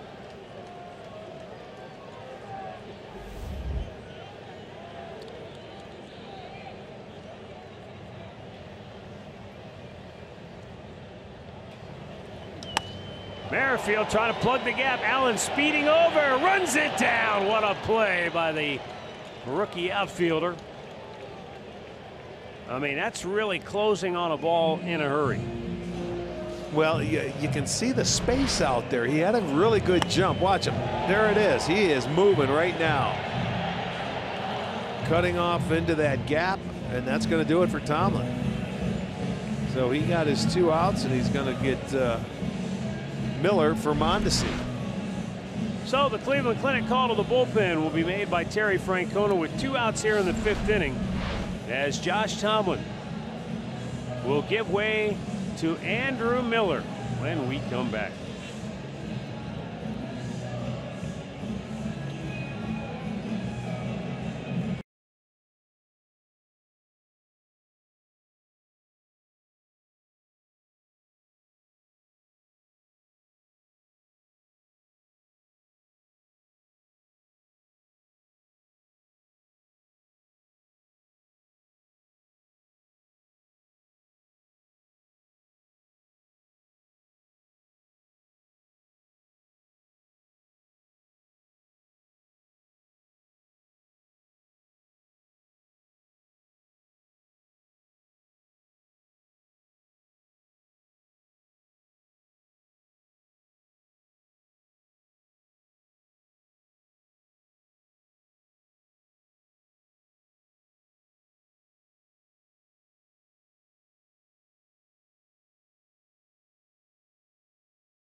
Catch made by Greg Allen in center field on StatCast AI, powered by AWS. Yeah, he had a very good jump on that ball and able to cut it off and get into the gap, and they can advance.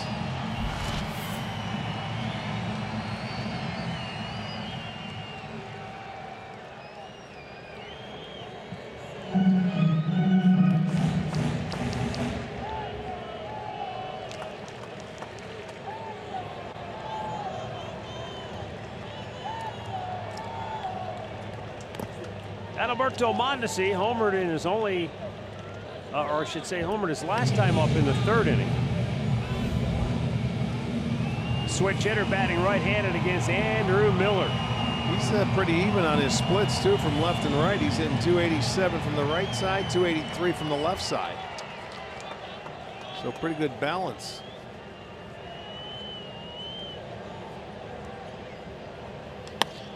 Line to center, Greg Allen slides and makes the catch. That's nice. Well done by Greg Allen. Boy, he had a little bit of everything in this inning. And Andrew Miller gets the final out, keeps the Royals off the board here in the 5th. It's 1-1 as we head to the 6th in Kansas City.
And access to Tribe Rewards. And today's Tribe Rewards code is right field. Visit Indians.com for complete details. We have a new pitcher for Kansas City.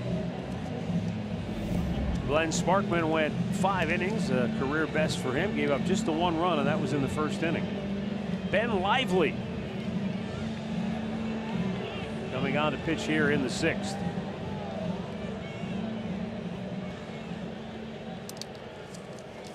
He'll face Jose Ramirez to lead it off. Sparkman did A-OK for them. He didn't walk anybody. That's one good thing. He only struck out 2. He made him put the ball in play. Right at the second baseman. Merrifield throws out Jose, 1 down.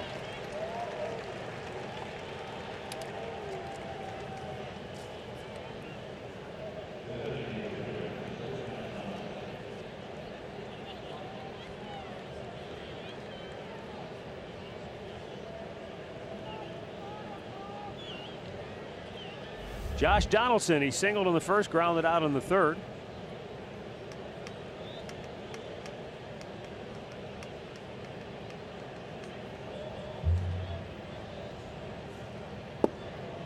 And he takes a strike.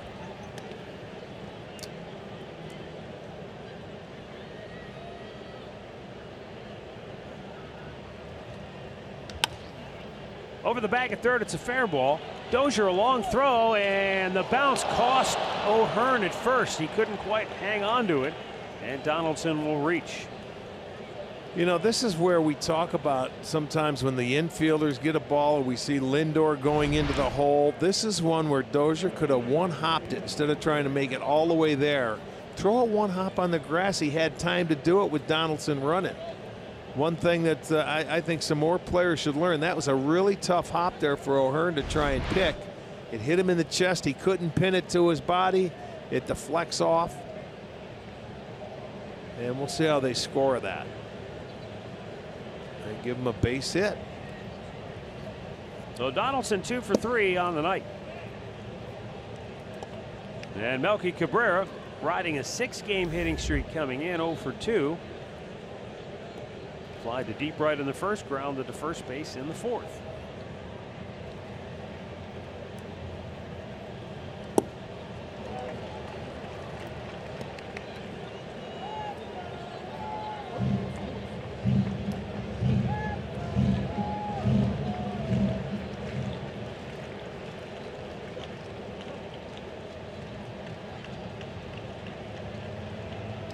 Upstairs with it.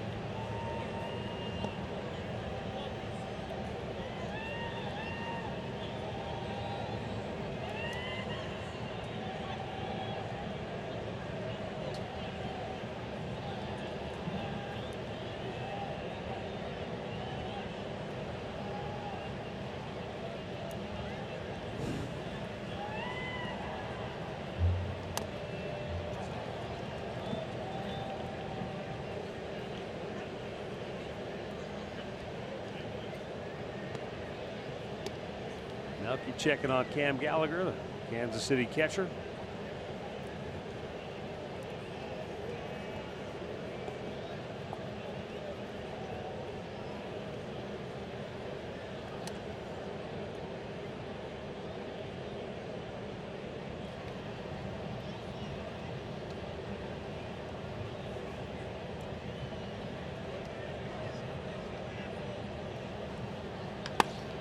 And a base hit into right field. That makes it a 7-game streak now for Cabrera.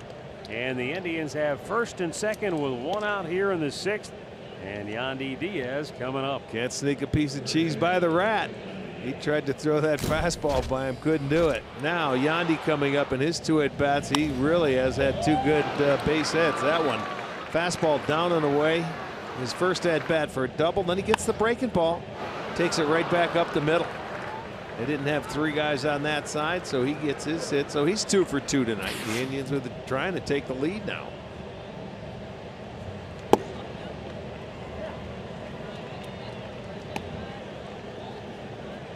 Donaldson with 2 hits. Diaz with 2 hits.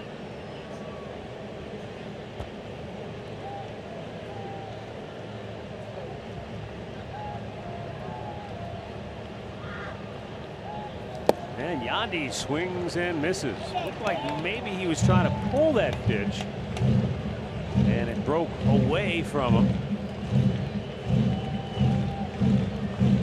Normally he's a guy that will shoot the ball to the opposite field, but maybe with 2 on, he was trying to turn one around. He's talking to himself right now. He made a mistake. He didn't want to do that.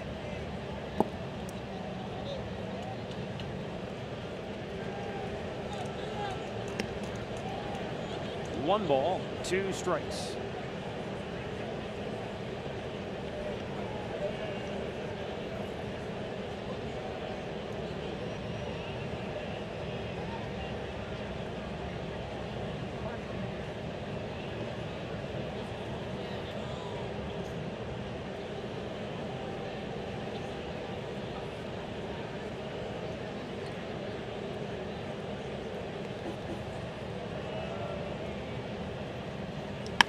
He shoots it the other way this time. Deep right field. Back is Phillips. Makes the catch just shy of the warning track.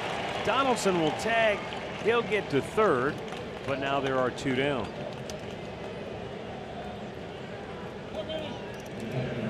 And that'll bring up Yan Gomes.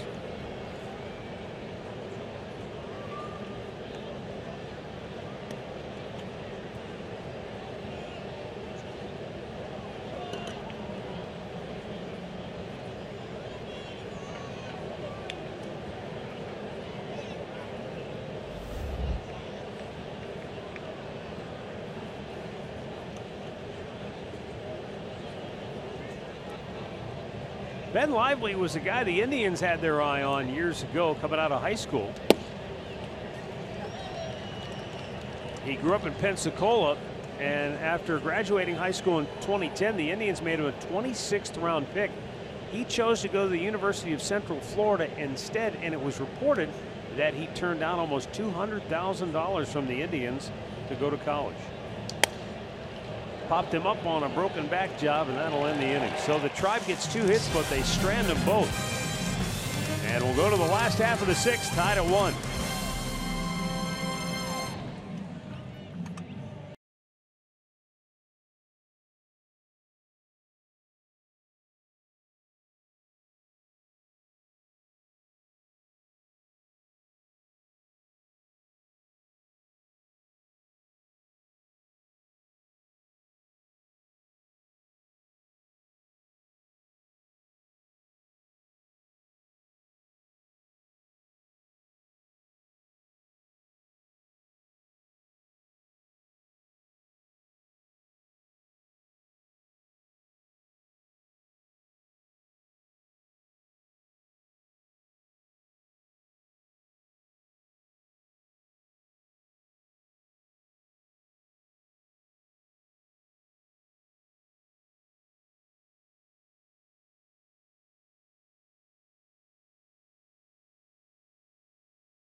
Jackets opener October 4th against the Red Wings of Detroit. Just 7 days until the first game of the hockey season on Fox Sports Ohio. Tough news for the Blue Jackets. They lost defenseman Seth Jones. He's out 4 to 6 weeks with a knee injury. And he just set a club record for the most points by a defenseman last year with 57 points. So missing the first part of the year. Yeah, that's tough.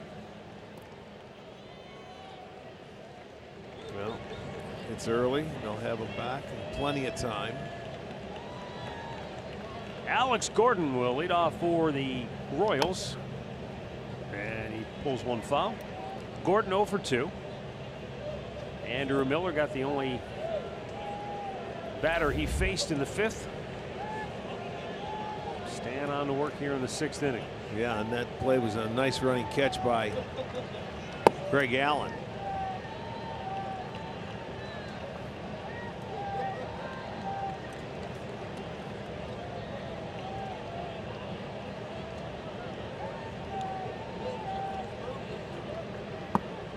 A little low.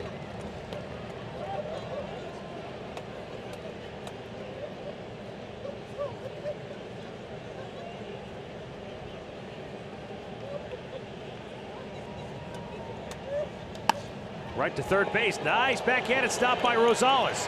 And a perfect throw to get him. 1 down. See how quickly he got to his feet? Yeah. I mean, he spun around and got up quickly, and he gathered himself and made a perfect throw. It was up there, got something on it. He spins around. Really nice play. And this guy plays anywhere on the diamond you put him. And when he does, he plays with some energy. You know, I was talking to him before the game. He said he has 3 gloves. He's got an infielder's glove, right, an outfielder's glove, and a first baseman's mitt. And I asked him, I said, have you ever felt the need for a different size glove if you're playing third as opposed to second or short, maybe a smaller glove for the middle? And he goes, no. He said, I know some guys say they want a bigger glove at third. He said, I always figure you got to catch it in the pocket no matter what. Now, I'm not thinking about webbing at third base. You want to catch the ball in the pocket. So he goes, plus, then you start overthinking it. Yeah. You get too far. But that, I mean, that glove right there that he's playing at third is not too big. I mean, that's a comfortable glove for him. So that's why he feels good with it at both spots. He said the only 2 positions that he's never played in a game, because I asked him if he has a catcher's mitt, he said no. Catcher and center field. Those are the only 2 spots that he's never played in. Well, he'd be fine in center field because he likes to run.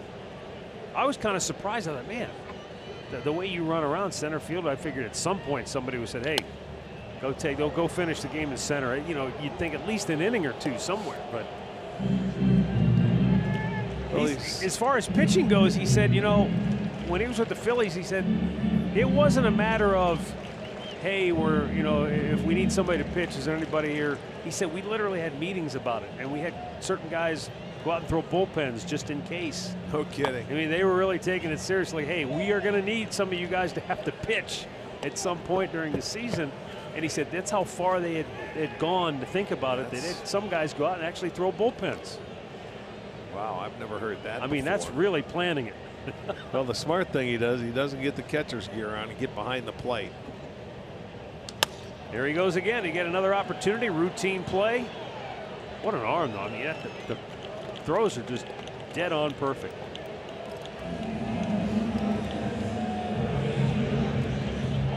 T-Mobile, built for baseball. Josh Tomlin. Went 4 2/3 tonight. Gave up 1 run on 4 hits. Did not walk a batter. Struck out 4. And, you know, you think about Josh. He's pitched well against the Central, even as tough as things have been here. Coming into tonight, in his last 8 starts within the division, he was 2-0 with a 3.80 earned run average. And this is a good ball yard for him to pitch in. You know, this big, spacious Kansas City outfield. But Josh had pretty good command tonight, control, and he moved it around. Yeah. I saw him mix in a few change-ups, had a nice tight cutter. The cutter was the pitch that they scored the run on. Mondesi hit the home run, but other than that, only 4 hits, so he pitched well. Look at that.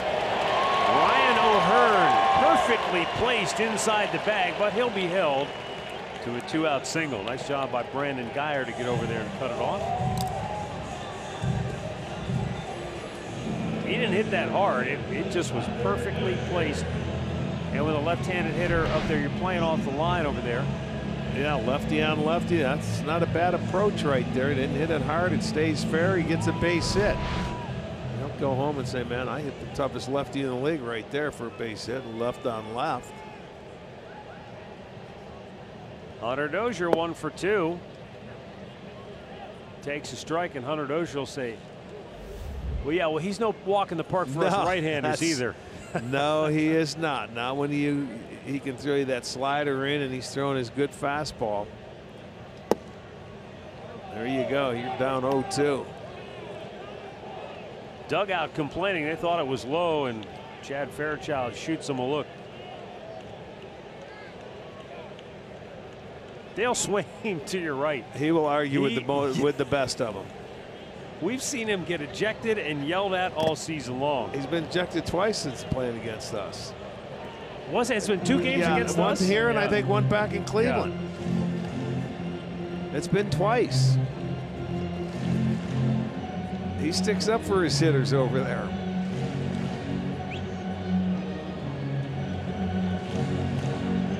You can stick up for him, but I think there may be a line you cross that could work against you too. Well, it could, but you know as well as that was what did he say? No trip, but you know as well as I do. That's a better place to see balls and strikes from than from behind the plate. That's the best place to look, right from that dugout. Actually, the only thing you can tell is high and low from that dugout. You can't tell east in and out, east and west. Swung on and missed, struck him out. No, ball in the dirt, says first base umpire Kerwin Danley. Oh, okay. I didn't know if he got a piece of it or what.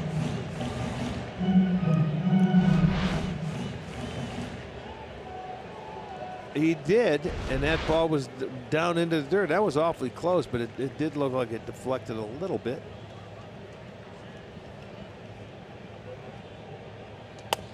Jam job to short. Lindor will go all the way to first, and it's close. Just in time to end the inning. We have played 6 now in Kansas City. Deadlocked at 1.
Baseball is brought to you by your local Toyota dealers.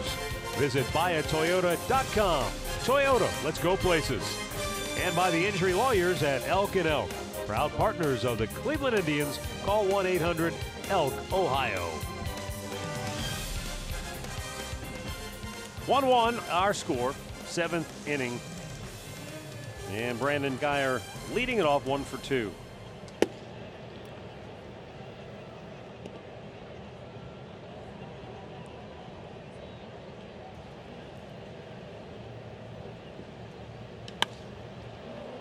Center field, long run for Goodwin, but he runs it down. Boy, he makes that look easy.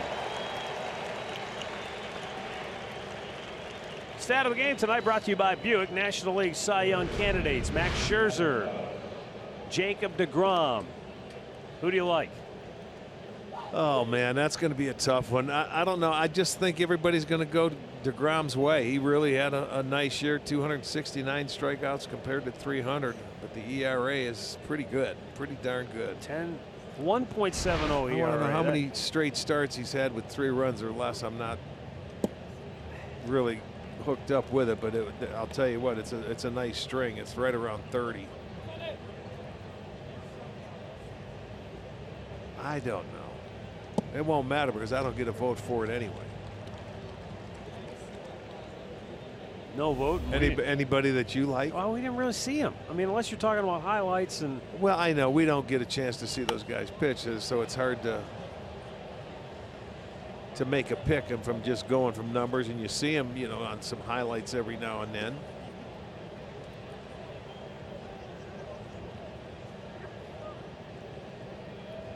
The 0-2. And a ground ball to third. Oh, nice footwork at first base by O'Hearn to get the throw. 2 down.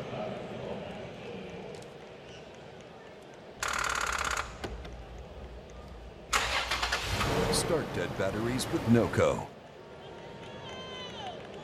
Matt Underwood, Rick Manning, Andre Knott with you here in Kansas City. It's a 1-1 game. And we're into the 7th inning. 2 down, and Francisco Lindor coming to the plate. He scored the Indians' only run in the 1st inning.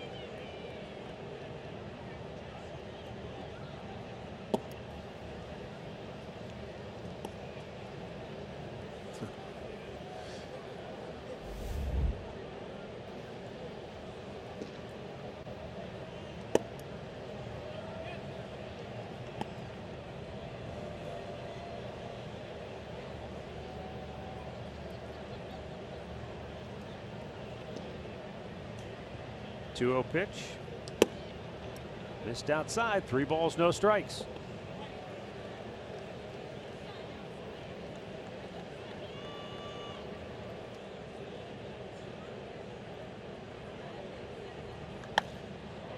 High pop. This might be playable. It's going to come back. Oh, it went over the tarp, and O'Hearn didn't really get a good read on where he was at compared to that tarp. Yeah, that stayed up there a while, but you're not going to catch it. That tarp sits out there. It's probably 4 feet from the wall. He would have had to get there, jump on the tarp, slide over there. Look at him. He's getting there, and it keeps going, and then he realizes where he's at. Really tough play. I think to catch that, he would have had to have dived on the over top. the tarp, and he would have ended up all scrunched up in between the tarp and the wall. Yeah, not worth it. Don't risk it. Ball 4 to Lindor. And with 2 down, that'll bring up Greg Allen. All right, I have not been able to come up with a way to try and articulate my thought on that NL Cy Young race. And the best I can do is to say, and I'm trying to be the contrarian here, I love what DeGrom's done. I think it's fascinating how well he has pitched, even though he only has 10 wins. I think Scherzer. That's a tough thing to.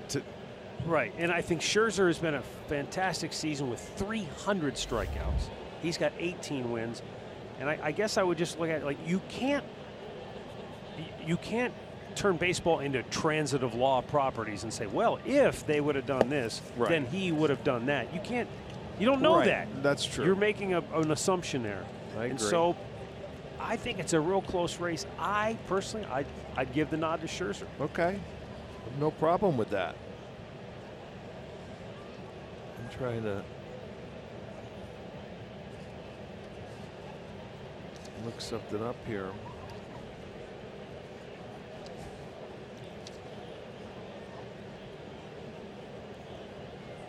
Scherzer has 220 innings and 2/3. DeGrom 217. Very, very close there. That's a close play right here, and they got him. So Lindor caught for the 10th time this year trying to steal. And the inning will come to a close as we've reached the 7th inning stretch in Kansas City, still tied at 1.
And Greg Allen has provided a couple of really nice plays in center field tonight.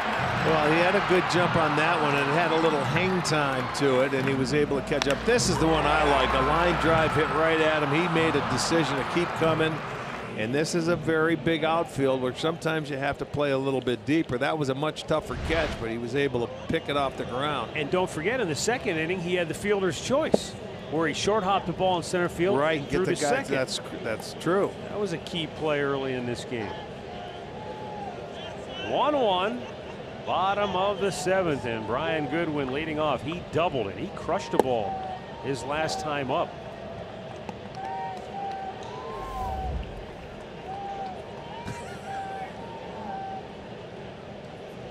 '60th appearance of the year for OT. 2 up, 1 down, 534 earned run average.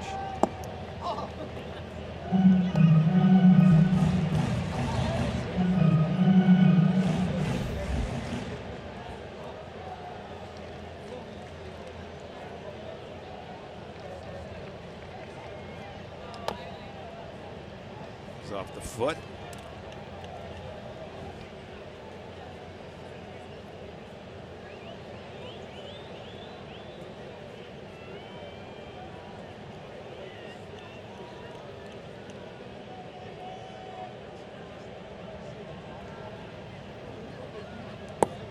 A bit outside. 2 balls, 2 strikes.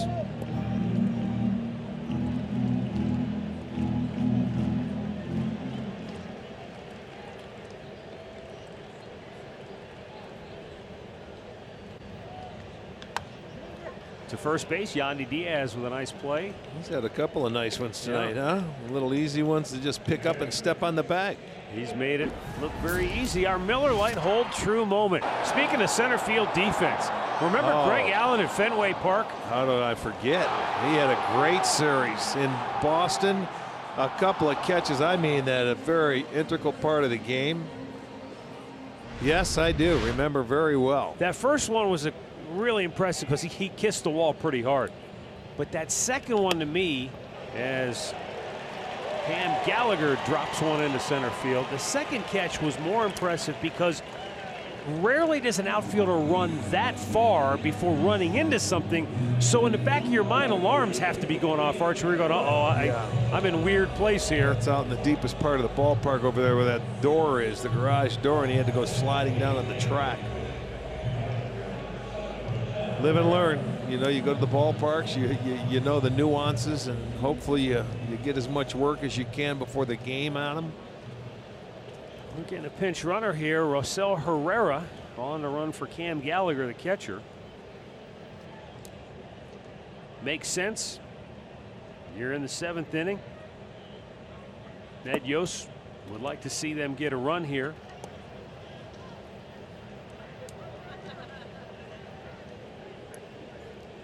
The problem he has is that there's already an out, so it's not a bunt situation. Phillips has struggled offensively.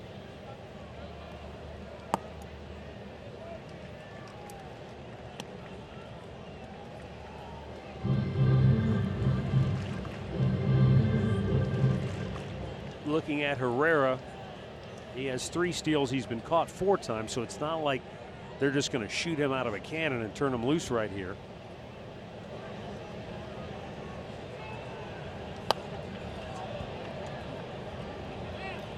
Well, it's not as easy as people think when you come on. You've been sitting for a while watching the ball game, and I know you're loose and everything, but to come on into a ball game and just try and steal a base because you're a pinch runner. And I wouldn't think Arch, with 48 strikeouts and 107 at bats, right. Phillips is a guy you're going to say, hey, let's start the runner here. And well, yeah, this would be a great count to start to hit and run, but he swings and misses too much. You can't do it with him. You just have to have a flat out. They used to have Terrence Gore here, who they no longer have. That the base stealer, you know, they'd always call up in September, and they would put him into a ball game. He'd steal a base when needed. He's now with the Cubs. yeah, he can just outrun the ball. He used to be able to. I don't think he ever had a hit. He never had an at-bat. They just put him into pinch run. And, you know, you see that a lot when it comes to playoff time, where there's a weapon that you can use during a playoff game where if a guy can steal a base, you call him up. Modern day Herb Washington, huh? Oh boy, modern day is right, because the Herbie was way back in the 70s when it first designated runner. 2 balls, 2 strikes. And a pop foul back out of play. Murph said your guy Gore had 3 at-bats and 11 steals. Oh, he did have at-bats? A couple years ago, yeah. Okay, I didn't even know that he had 3 at-bats. I thought they just pinch ran him. Did he have any hits, Murph? Negative. Okay. His first career hit, they said, was this year. 1 for 16 in his career. But he can run. But he can run. It's 26 stolen bases. That's impressive. Oh, Taylor baby. made. Taylor made, and he outran it. Yes, he Give did. Phillips credit there. He sure did. That's good hustle by Phillips. Take a look at the turn. Everything looked.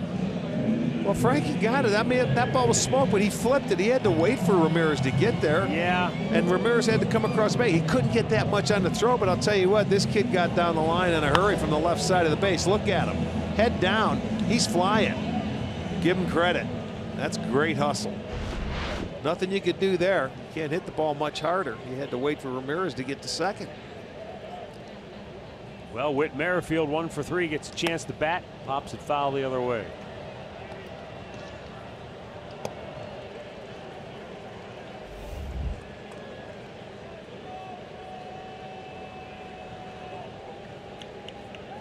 Dan Otero got that ground ball that he is so well known for. In fact, he's had 2 in the inning. Looked like maybe he'd be out of the inning. Well, this is where you're an outfielder. You'll play a few steps deeper.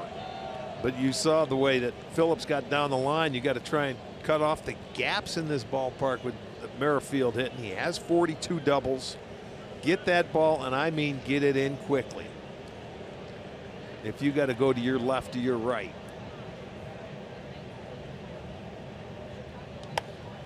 High pop the other way. Let's see. Diaz to the railing. No. Well, it's interesting you make that call about the gaps here, because Merrifield, we know he likes to go the other way, and so because of that, Melky Cabrera is over a little bit more toward their line. Like, he's not even in your picture, and so he's shading over toward right. And Greg Allen's look how sliding deep he over. is, though. Where he can hurt you is if you make a mistake and you let him gap one to left center here. Then don't hang him a slider. Yeah, Allen's deep and shading to right center field, which I agree with. Maybe Geyer could move over a little bit more to left center field. In the hole. Lindor, really no play. So a couple of hits here in the inning. And now the Royals have first and second with 2 down. Alberto Mondesi will be coming up. We'll see if Tito wants to turn him around. With the speed that those 2 guys are on the bases, he had no chance of throwing. His only play was second base, and not much you could do. He rolled over on a pitch and hit it where they weren't. So now you've got first and second. Great speed on the bases, and Mondesi at the plate, who's swinging a very hot bat and has driven in the only run for Kansas City today on a solo homer back in the 3rd. All right, so Mondesi facing Otero, fouls it out of play. And you got the left-hander Tyler Olson up, right-hander John Edwards. Olson probably for Gordon, I would imagine, if Otero cannot get Mondesi.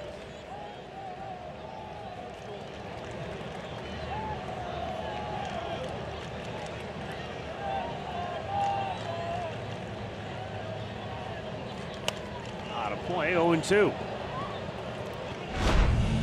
Only run of the game for Kansas City.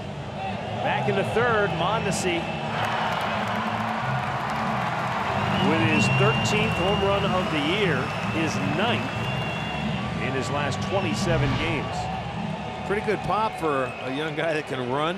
This kid, he has some big tools. And the 0-2. He lays off. It's funny how things come together during a game and all the different conversations we have. The only hit Gore has in his career, 1 for 13, first hit, off of this year, Max Scherzer. You sure that's who you're? You sure that's your Cy Young? All right. The 1-2 swing and a miss. Who's your vote, Smarty Pants? I would go with the kid in New York just because I think it's a tremendous season. All right. 7 in the books, tied at 1.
Here in KC and a new pitcher for the Royals.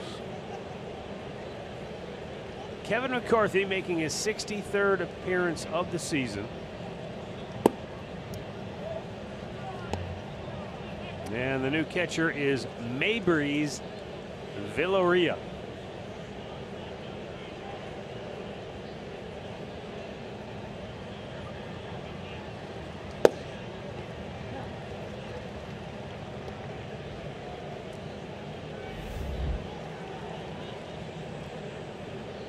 McCarthy got his 5th win out of the bullpen on Tuesday night, pitching against Cincinnati.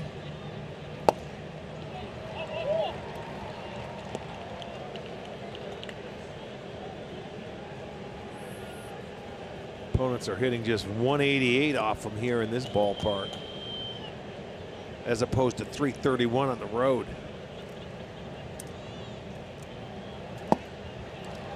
Swing and a miss. That's the first strikeout for a Royals pitcher since the 2nd inning tonight. Let's pause now for a word from Circle K. Polar Pop. Polar Pop Cup, just 79 cents every day, only at Circle K. Matt Underwood, Rick Manning, Andre Knott here in Kansas City, where we have battled to a 1-1 tie. And we are in the 8th inning.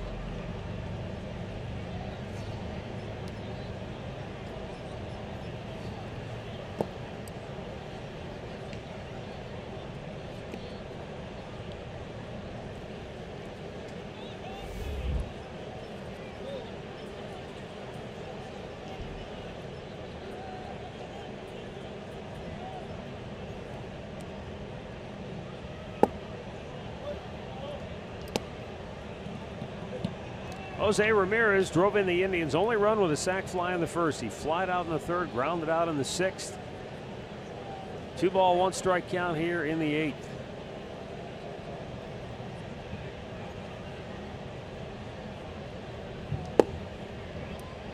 And now it's 3-1. There you go. Like that. Patience. 0 in. Look for that pitch you can drive. Hit a gap. Hit an extra base hit.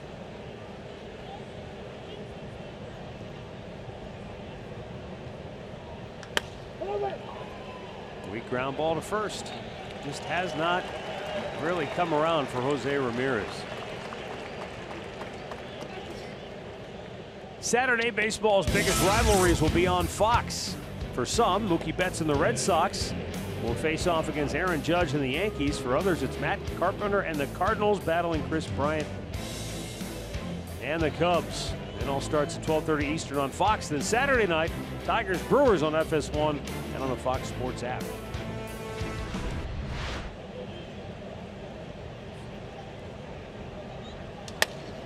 Ground ball over the bag at first, backhanded by Merrifield. He launches the throw, and it, fortunately for Kansas City, hit the facing of the dugout, and so it stays right there. Otherwise, Donaldson would be on second base. Well, look where pinch runner for him now as Rajay Davis comes in. Look where Merrifield ends up. He catches this ball on the shortstop side of second, and he puts everything into it to try and get there. Overthrows his target. He ends up in, I mean, shallow left field. Good effort, just a little too much on that throw, and I'll bet Donaldson gets credited with another infield single. Third hit of the night for Donaldson, and Rajay Davis with 2 down will run. And this will be interesting to see. This is where you want to see somebody steal a base. Well, this is the one guy that you know can do it in this situation, and when he does, a lot of times he goes early. This will get him warmed up. A couple throws to first base. Don't know if he knows his move offhand or not, but he's so good at what he does. His reads, Sandy's over there helping him getting times.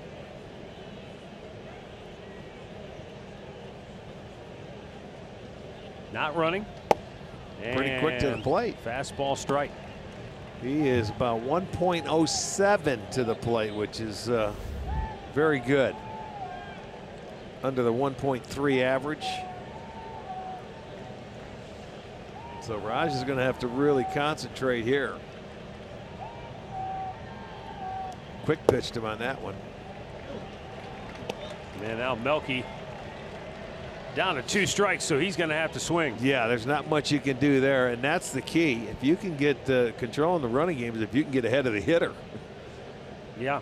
You know, you get ahead of him, and now you can do whatever you want. You can throw a high pitch out of the zone, not a pitch out, but like that. Oh, look at Melky. He went up the ladder and slapped it to left, and Raj is going to turn and burn. He'll make it to third easily. That'll Nice allow hustle. Cabrera to get into second base. That's a double. Nice job. And what a base hit on 0-2, man. He climbed the ladder and got a high fastball. He was just throwing it up there in case Davis was going to take off. And we'll get a pinch runner for Melky now. As Brandon Barnes comes in to run for Cabrera, but boy, this was letter high, if not higher. It was very similar to a pitch out, and it's not a bad 0-2 pitch with Davis on base. But Cabrera got on top of it and gets himself a double. Beautiful. That's really good hitting there. Now, got to try and do it with 2 outs. Still going to take a 2-out base hit. And the hitter will be Yandy Diaz, who is 2 for 3. And the only time he made an out, he drove one to deep right field his last time up.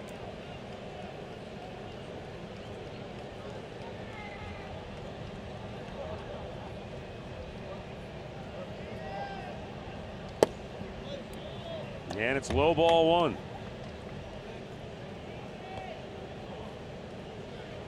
2 hits tonight for Diaz. The first was a double in the second inning down the right field line, and then he singled to center field in the 4th.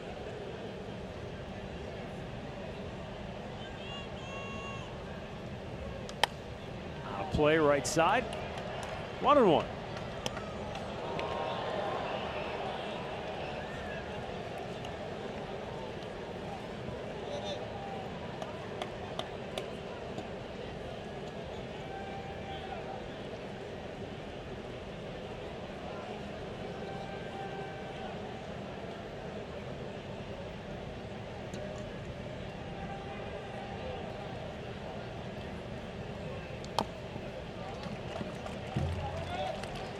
Well, now McCarthy, one strike from getting out of trouble.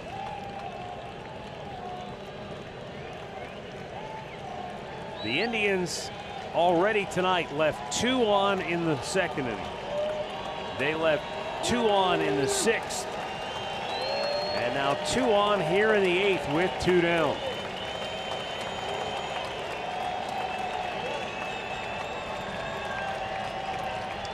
Ground ball cut off by Mondesi. His throw. Oh my goodness. What a play by Adalberto Mondesi. In the hole, cuts it off, and while moving, fires a perfect throw to first to get Diaz and end the inning. We'll go to the bottom of the 8th, still tied at 1.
And Merrifield, 2 really good young players for the Royals. Look at how much ground he covers, where he throws the ball from, and bang, on the money. Well, that's a big-time play right here with the game on the line, and they had a chance to take the lead. Perfect throw, nice stretch. Diaz going in head first, and that pumps up a pitcher. Mondesi, a good young ball player. For the Indians, John Edwards into the game. He'll be facing Alex Gordon. And Gordon swings at the first pitch and sends a 96-mile-an-hour fastball straight up in the air. Center fielder Greg Allen, 1 down. Edwards has been impressive, I think. This is his 9th appearance. He's got the ability to, get the ball down in the strike zone. He's got good velocity, mid to upper 90s with that heater. Good slider. Yeah, he's got a good fastball and a good slider. We haven't seen a lot of him, but I mean, he's a guy that's going to be here next year and probably beyond. And again, if this is being repetitive, I apologize, but Edwards was a guy that was just sort of out there, coming back from Tommy John surgery, and he was working out at the same facility that Cody Allen was working out at in the offseason. And it was Cody Allen who kind of gave a holler to Chris Antonetti and to Mike Chernoff and said, hey, you guys might want to take a look at this big dude. He said, why wouldn't you? That's the first thing Cody said. It was like, this guy's huge. He's throwing hard. He looks good. He's healthy, and he needs an opportunity. And at first, I think the Indians were kind of like Chris and Chernoff were kind of like, yeah, okay. And then they thought, you know what? Cody's really pushing for this guy. Yeah. Let's bring him in, give him a shot. And well, I'll tell you got to love his size, and you're coming off Tommy John. You just have to go out and pitch. There's a nice little breaking ball on the inside part of the plate. I was talking to Cherney the other day in Chicago, Mike Chernoff, and he said, He said, really, Cody deserves some kind of finder's fee. Well, back-to-back breaking balls for strikes. The nice thing of it is, I mean, they need power arms out of that bullpen. We go around baseball, you see a lot of guys and a lot of bullpens that come in and are throwing 95 to 97, 98 miles an hour, and you like that swing and miss stuff.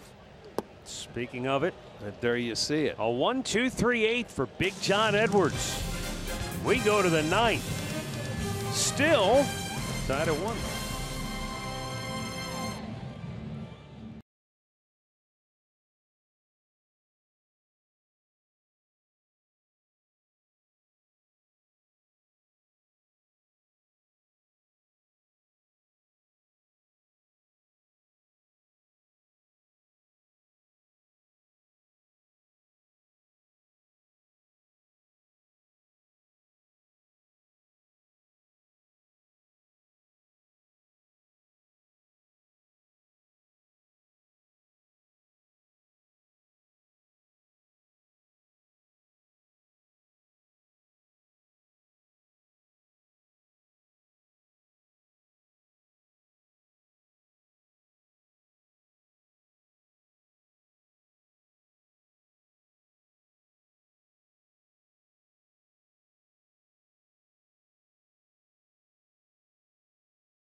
Authority of the Cleveland Indians and may not be reproduced or retransmitted in any form.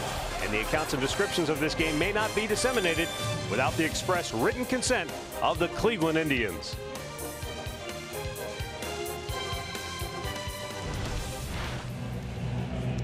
Well, it's a beautiful fall evening here in America's heartland, Kansas City, Missouri. Game time temperature 69 degrees. And I think we're going to feel it over the next couple of days. Temperatures are going to really nosedive down into the 50s before heating up again on Sunday for the series finale. Willie Peralta, 36th appearance of the year. The big guy has the bottom third of the Indians order due up here in the 9th. It'll be Yan Gomes, Brandon Guyer, and Adam Rosales.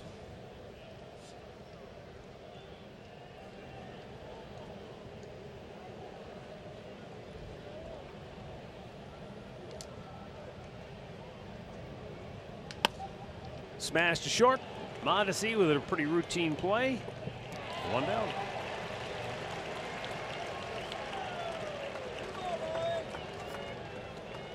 Storylines brought to you by your local Ford dealers. Indians came in averaging almost 5.5 runs a game against the Central, but tonight they have been shut down. And now it's up to the bullpen. Scored in the first inning, and that was it. It was on a sacrifice fly. So they got to put some zeros on the board to let offense can get them a run.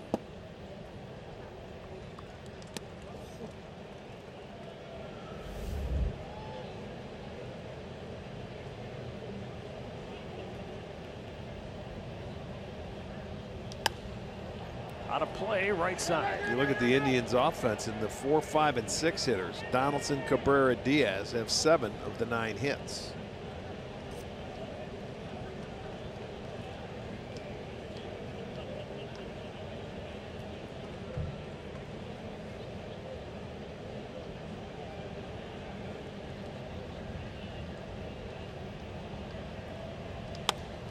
To third. Dozier. 2 down.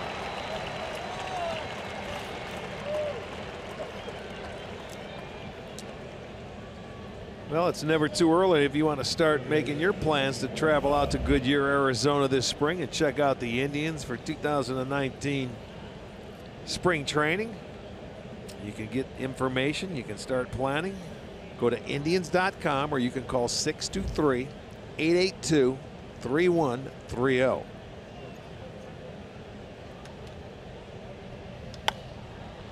Adam Rosales, he gets up there, boy, and he's turning that bat loose.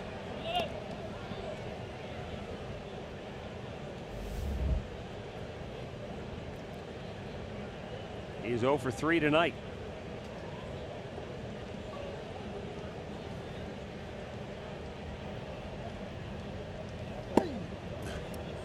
You can hear him when you get 95 bearing in on you and you can't move out of the way. All you do is yell. He's starting to swing. He wanted to try and swing it. It's sort of locked up. He couldn't do anything then.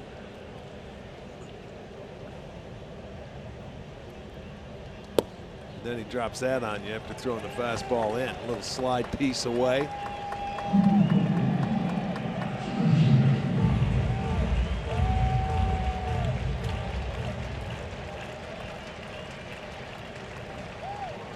And the 1-2.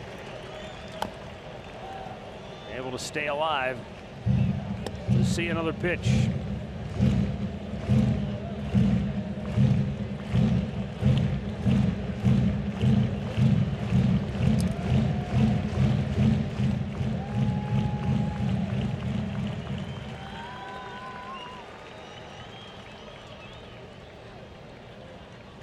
Now the 1-2 offering.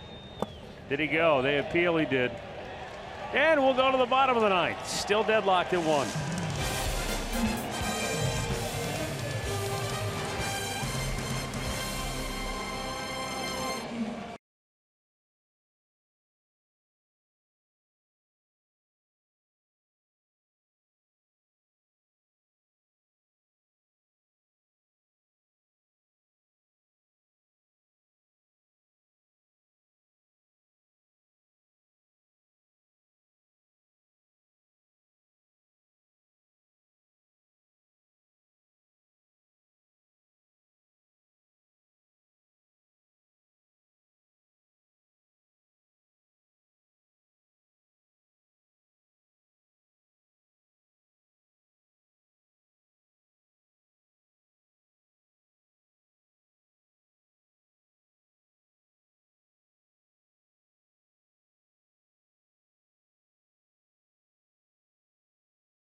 Alberto Mondesi has played really well defensively, and that's what happens when you get a 1-1 game. There's been great defense on both sides. We showed you Greg Allen earlier in center field for the Indians, and Mondesi has made a couple of key plays at short for the Royals. And now we go to the bottom of the ninth. John Edwards worked the 1-2 through 8th. We'll see if he can do it again and try to pitch us into extra innings.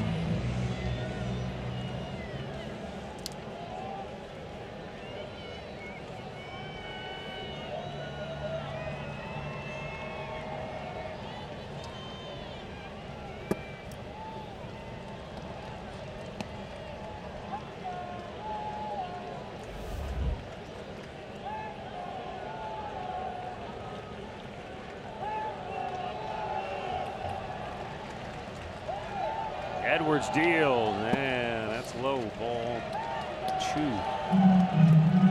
Hunter Dozier 1 for 3 tonight. He had a single way back in the second inning. That's only his 7th hit in his last 36 at-bats.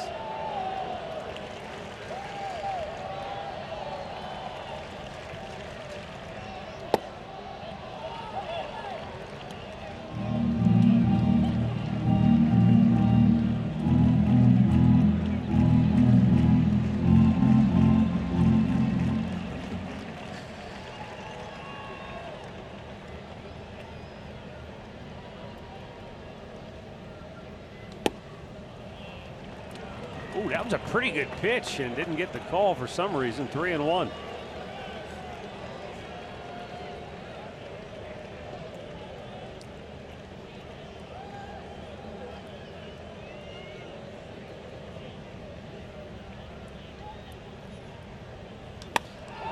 Fly ball, left field. Plenty of room. Geyer's there. 1 down.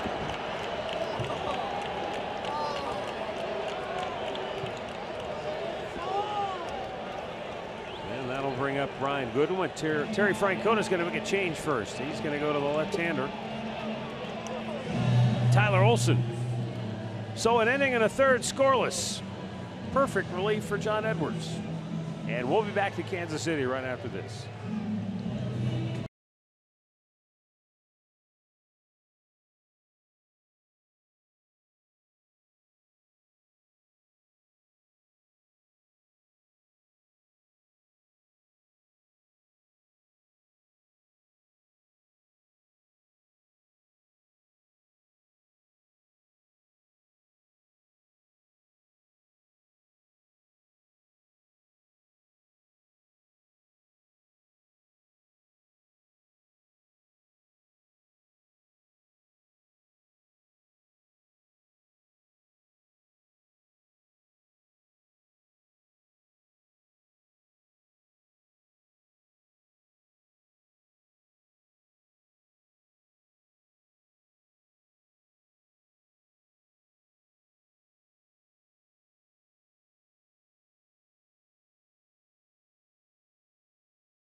Nobody on base.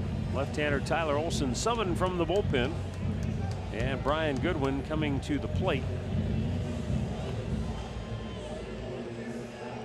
Don't know the situation for the Royals, but I guess I'm a little surprised we don't see Bonifacio pinch hit here with the left-hander coming in. He's a right-handed bat. Maybe they want to see what Goodwin can do against left-handers in a situation like this.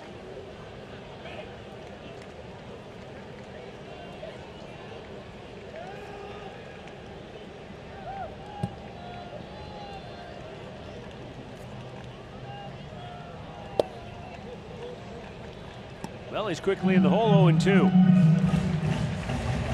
Left-handed hitting Mabry's Villarreal waits on deck.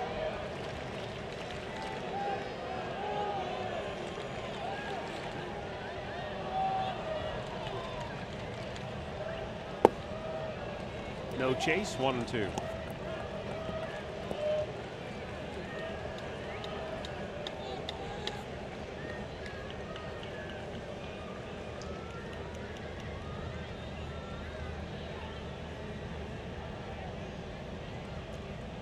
Swung on and missed. He struck him out. No contest. 2 down. Really slowed it down and threw the big curveball here to get him to chase. Really started it behind him. 75 mile an hour. Look at the break. That is out number 2.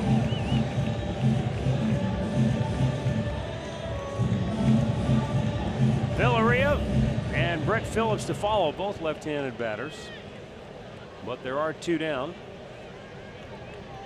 As Tyler Olson misses outside for ball 1. Villarreal's first at bat of the night.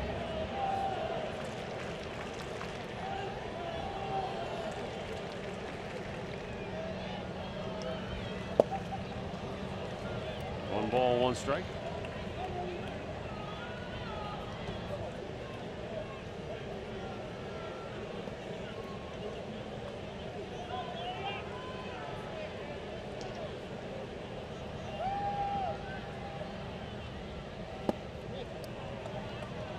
Mabrys Villarreal is a native of Colombia, born in Cartagena, and he is the first Colombian-born player in Royals history.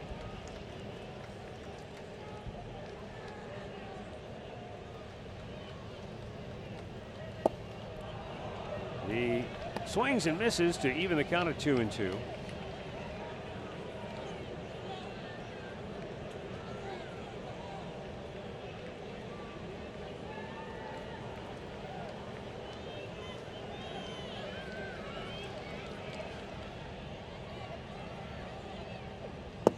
And he went down swinging. So we've got extra innings in Kansas City. We'll go to the 10th, tied at 1.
AT&T is the official sponsor of Extra Innings. Here in the 10th inning in Kansas City, we've got a 1-1 ball game. And the new pitcher for KC is Jason Hamill. Now, he has not pitched since Saturday night in Detroit. And in that game, he gave up a 2-run homer in the 8th inning to the Tigers' Mikey Matuk. And he ended up with his 14th loss of the season. That's a team high. How about that? 3-14. Yikes. Yeah, he's a high fastball pitcher, and he tries to get it by, and sometimes if he doesn't hit his spot, it can go. But as we've seen in the past, and then a lot of times in extra innings, that's what people try to do, is hit home runs instead of manufacture a run. Get yourself a base runner, get on, move him over, and get him in. Well, the Indians have 9 hits tonight, and 7 of those have come since the first inning when they scored their only run of the game. Lindor led off with a single, went to second on an error, third on a balk, came home on a sac fly. They left 2 on in the second. They left 2 on in the 6th and 2 on in the 8th. Now, granted, there are a lot of the regulars and guys that will be playing in postseason baseball that are not in the lineup tonight. But you can't use that as an excuse. Both teams are playing their 13th extra inning game. Both teams are 4-8 in extra innings.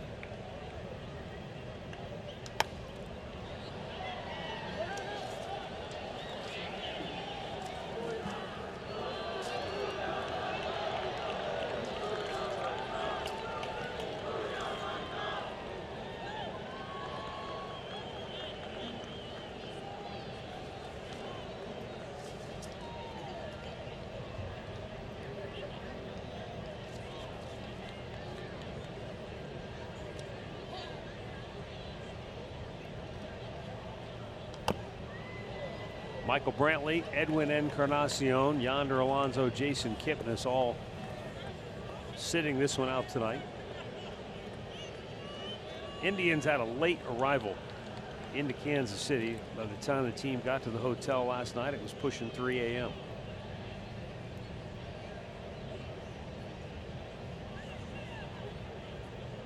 Two inside, full count.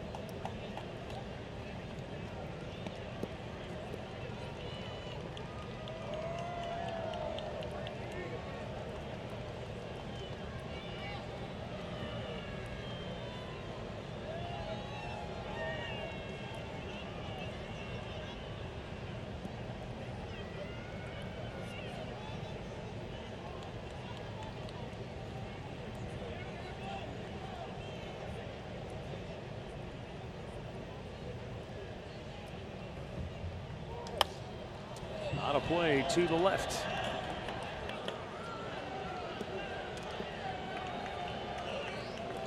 Francisco Lindor closing in on 650 at-bats for the season.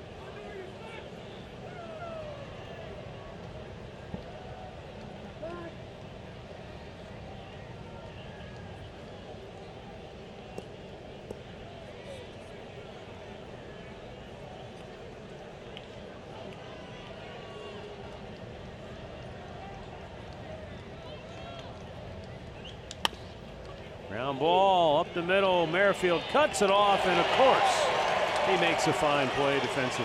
1 down. Well, between he and Mondesi, I'll tell you what, the two guys up the middle are having a very good day defensively against the Indians. They have made some plays, backhanded, making the throws, covering some ground.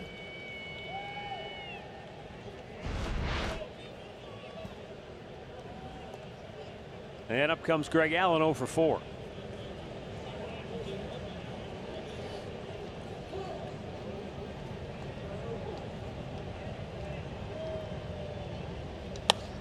Allen whoops one to left. That'll get down for a hit.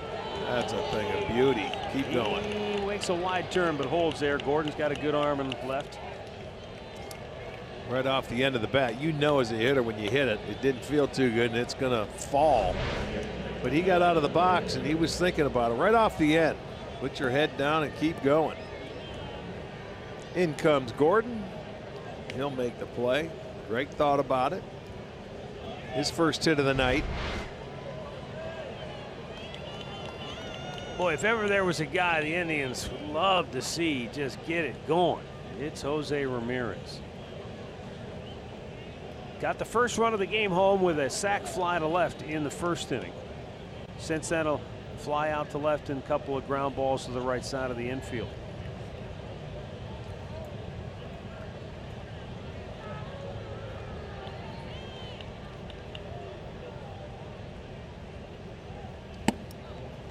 Fastball up and away, 1-0.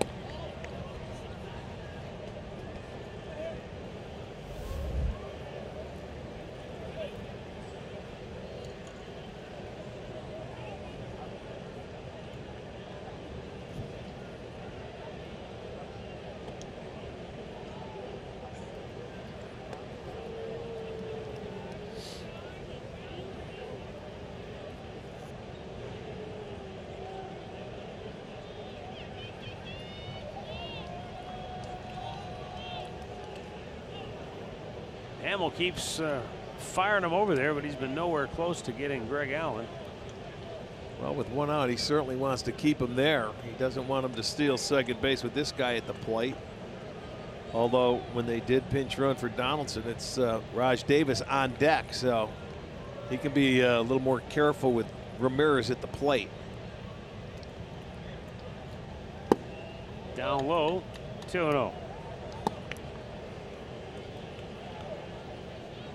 You really don't want to make an out here if you're Greg Allen at first base, because Hamill's also pretty quick to the plate. You're on. Give Jose an opportunity with his 2-0 count. He could plug the gap.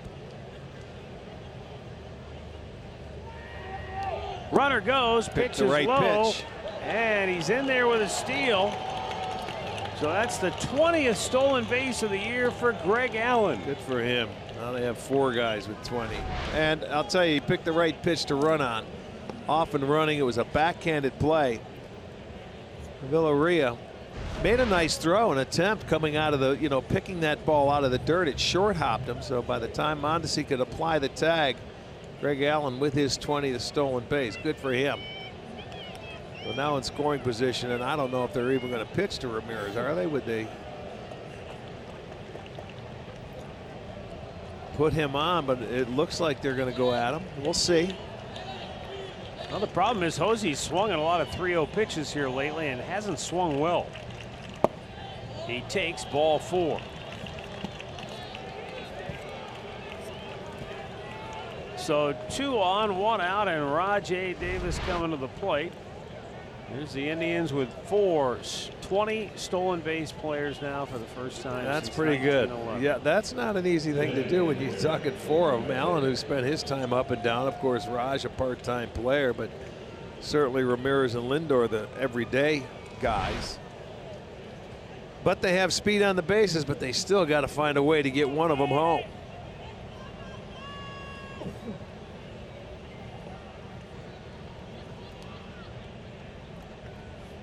Raj showing bunt, takes a strike.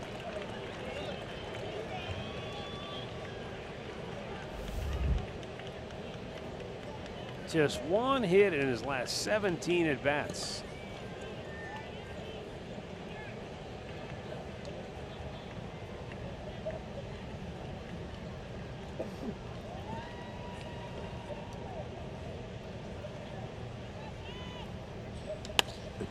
And pops one up. 2 down.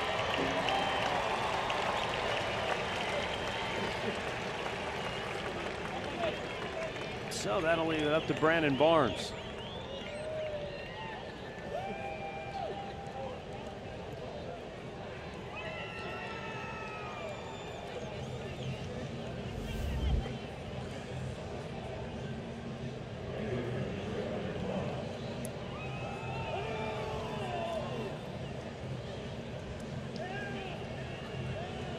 Barnes this year at AAA batted .273, had 39 doubles, 14 homers, drove in 81 runs in 132 games.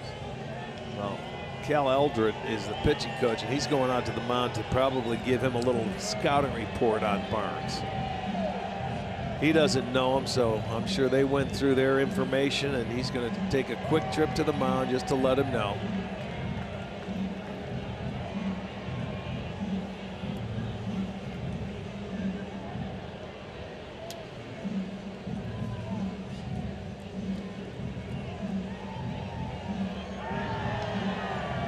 All right, we're ready now, I think. Greg Allen, go-ahead run. Jose Ramirez is at first, 2 away.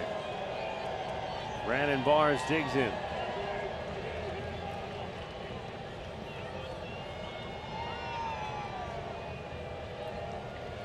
There go the runners. Throw to third, nowhere near in time. And now the Indians have second and third with 2 down. Not that that really matters here, but they're taking off. Hamill not paying attention. Allen off and running. Throw was wide. They move up. Still 2 outs. They're looking at the hitter.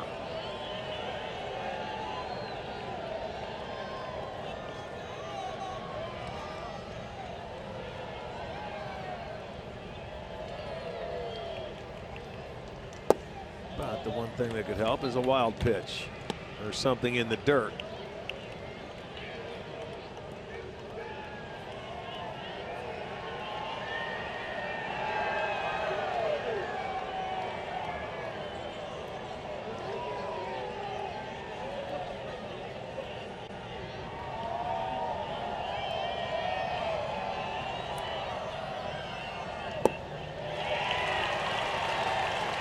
Hamill gets ahead, 1 ball, 2 strikes.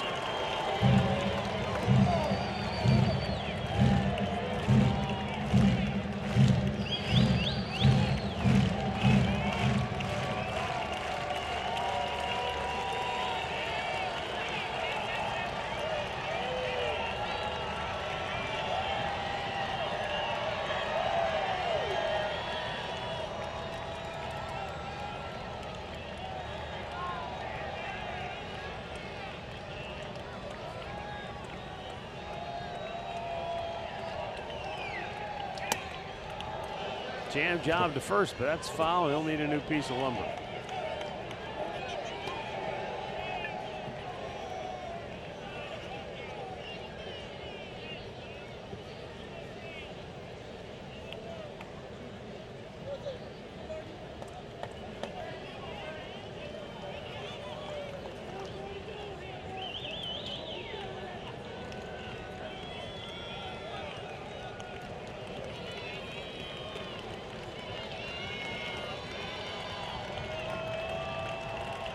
Hamill ready, the 1-2, and strikes him out.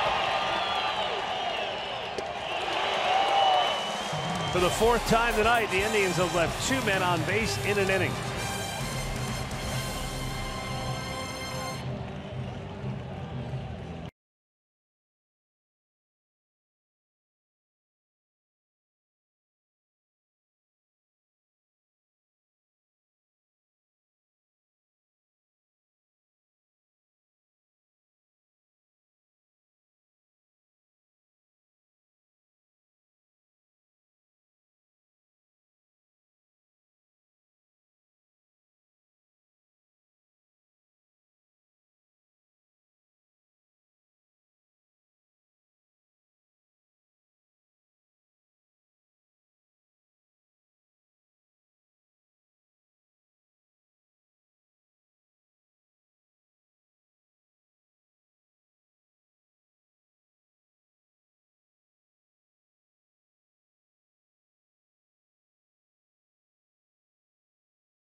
Well, the Indians bullpen very good tonight. Allen makes a nice place there to save Miller there, but then you see Otero getting a strikeout. And then there's Tyler Olson getting 1, 2. So they've done their job, and Olson came back out to pitch. They pinch hit Bonifacio. You can see the bullpen has done 4 1/3 with zeros on the board, and he's going to go make the move and bring in Neil Ramirez for Tyler Olson.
Ramirez.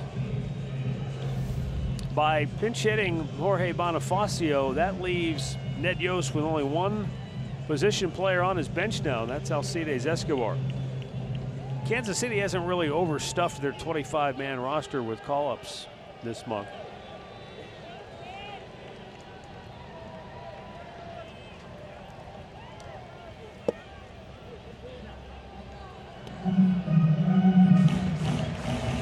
Bonifacio.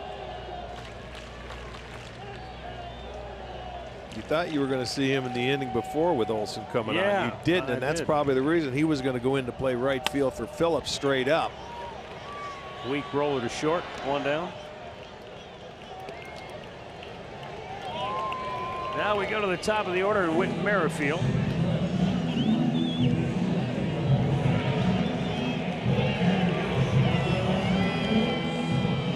Where Kansas City added most of their call-ups is in the bullpen. They have 10 bullpen guys currently on the roster.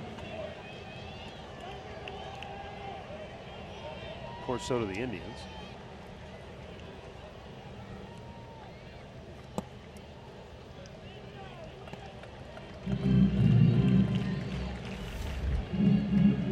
The Indians have some guys on the bench that are regulars that don't know if you're even going to see them tonight, even in any situations. You know, they're going to have the night off, and you mentioned them, Kipnis and Brantley and Alonso and Encarnacion. And that's the difference. You know, the Indians have 9 guys on the bench tonight.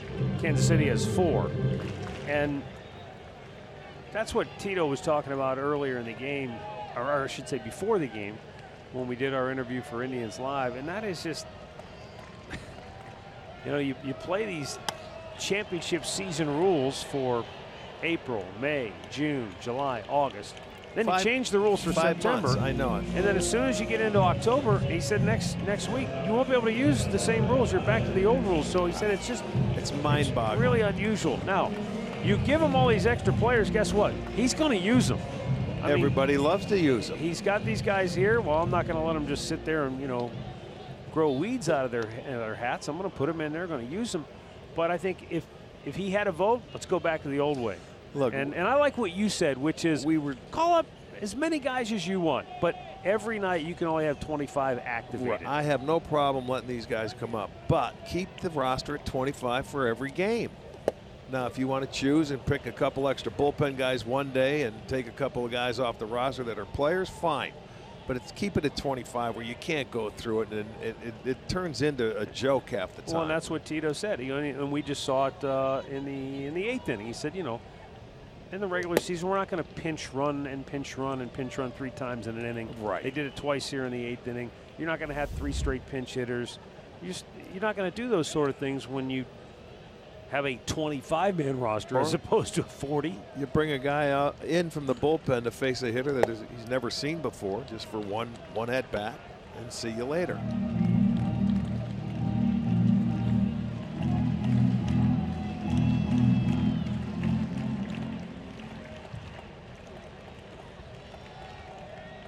Now the 2-1. He swings and misses.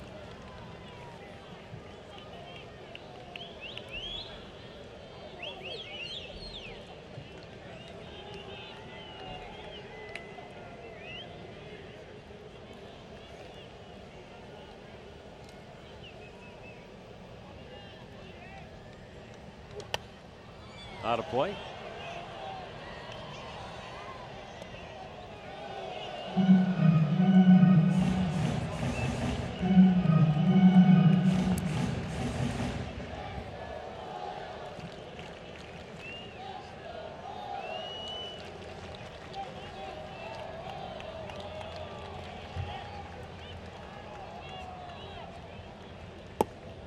Just a bit outside, full count.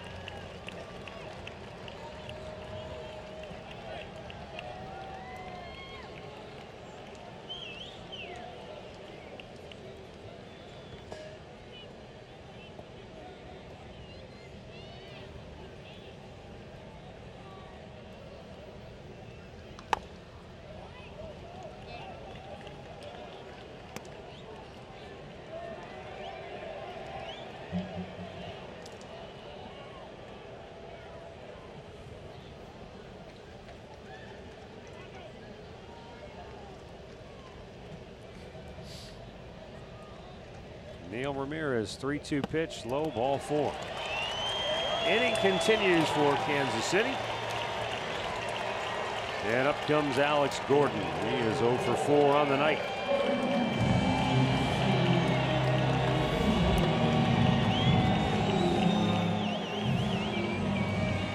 Well, with 2 outs here, I would think Mondesi might be on the move. Told you earlier, he has 28 stolen bases in only 265 at bats. And they know it. They know he can run, so they're going to pay attention to him. They have 3 men over on the right side for Gordon, and Ramirez very deep at second base.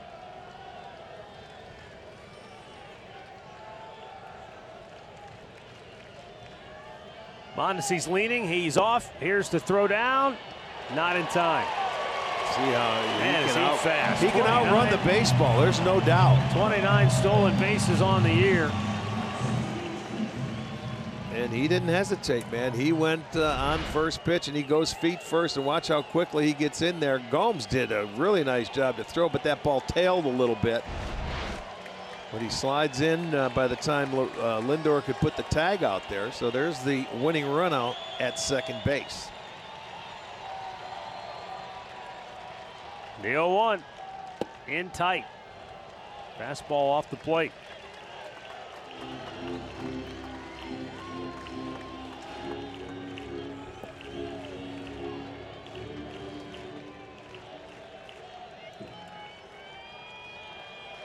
There's the winning run, Adalberto Mondesi.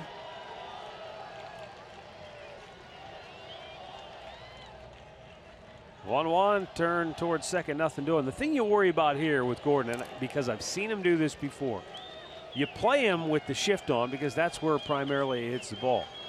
But if you leave one out over the plate and it's away, he will try to slap it the other way. He can do that, no question. Knowing that that's all it would take to win the game here with Mondesi's speed. He was fooled there out in front of it, 1-2. Well, that's most hitters. You know what? You're just looking to put the ball in play. You got to wait a little bit more. Guys get out and try to pull a baseball.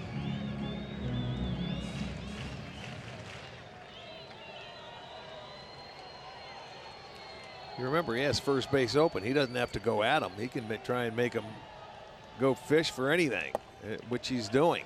Slider, slider, slider. Got Perez on deck.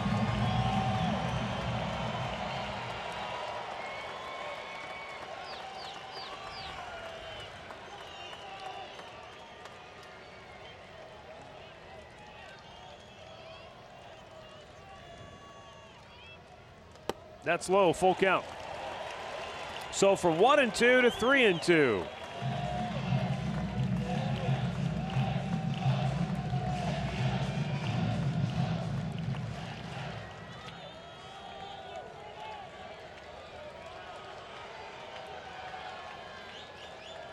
Geyer has shortened up a little bit in left field. He knows if the ball gets poked his way, he's got to charge and really come up throwing. He won't have a chance with Mondesi. Mondesi took off. He steals third uncontested, but the walk to Gordon puts Kansas City runners at the corners with 2 down, and Salvador Perez the batter. Back-to-back walks, 3-2 both counts, sliders, both down and in for balls. So now a wild pitch can come into play. Yeah, wild pitch or any ball that gets through the infield, the game's over.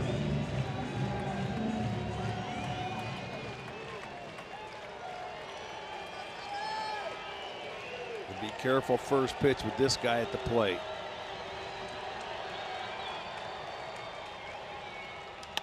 Base hit, Royals win it.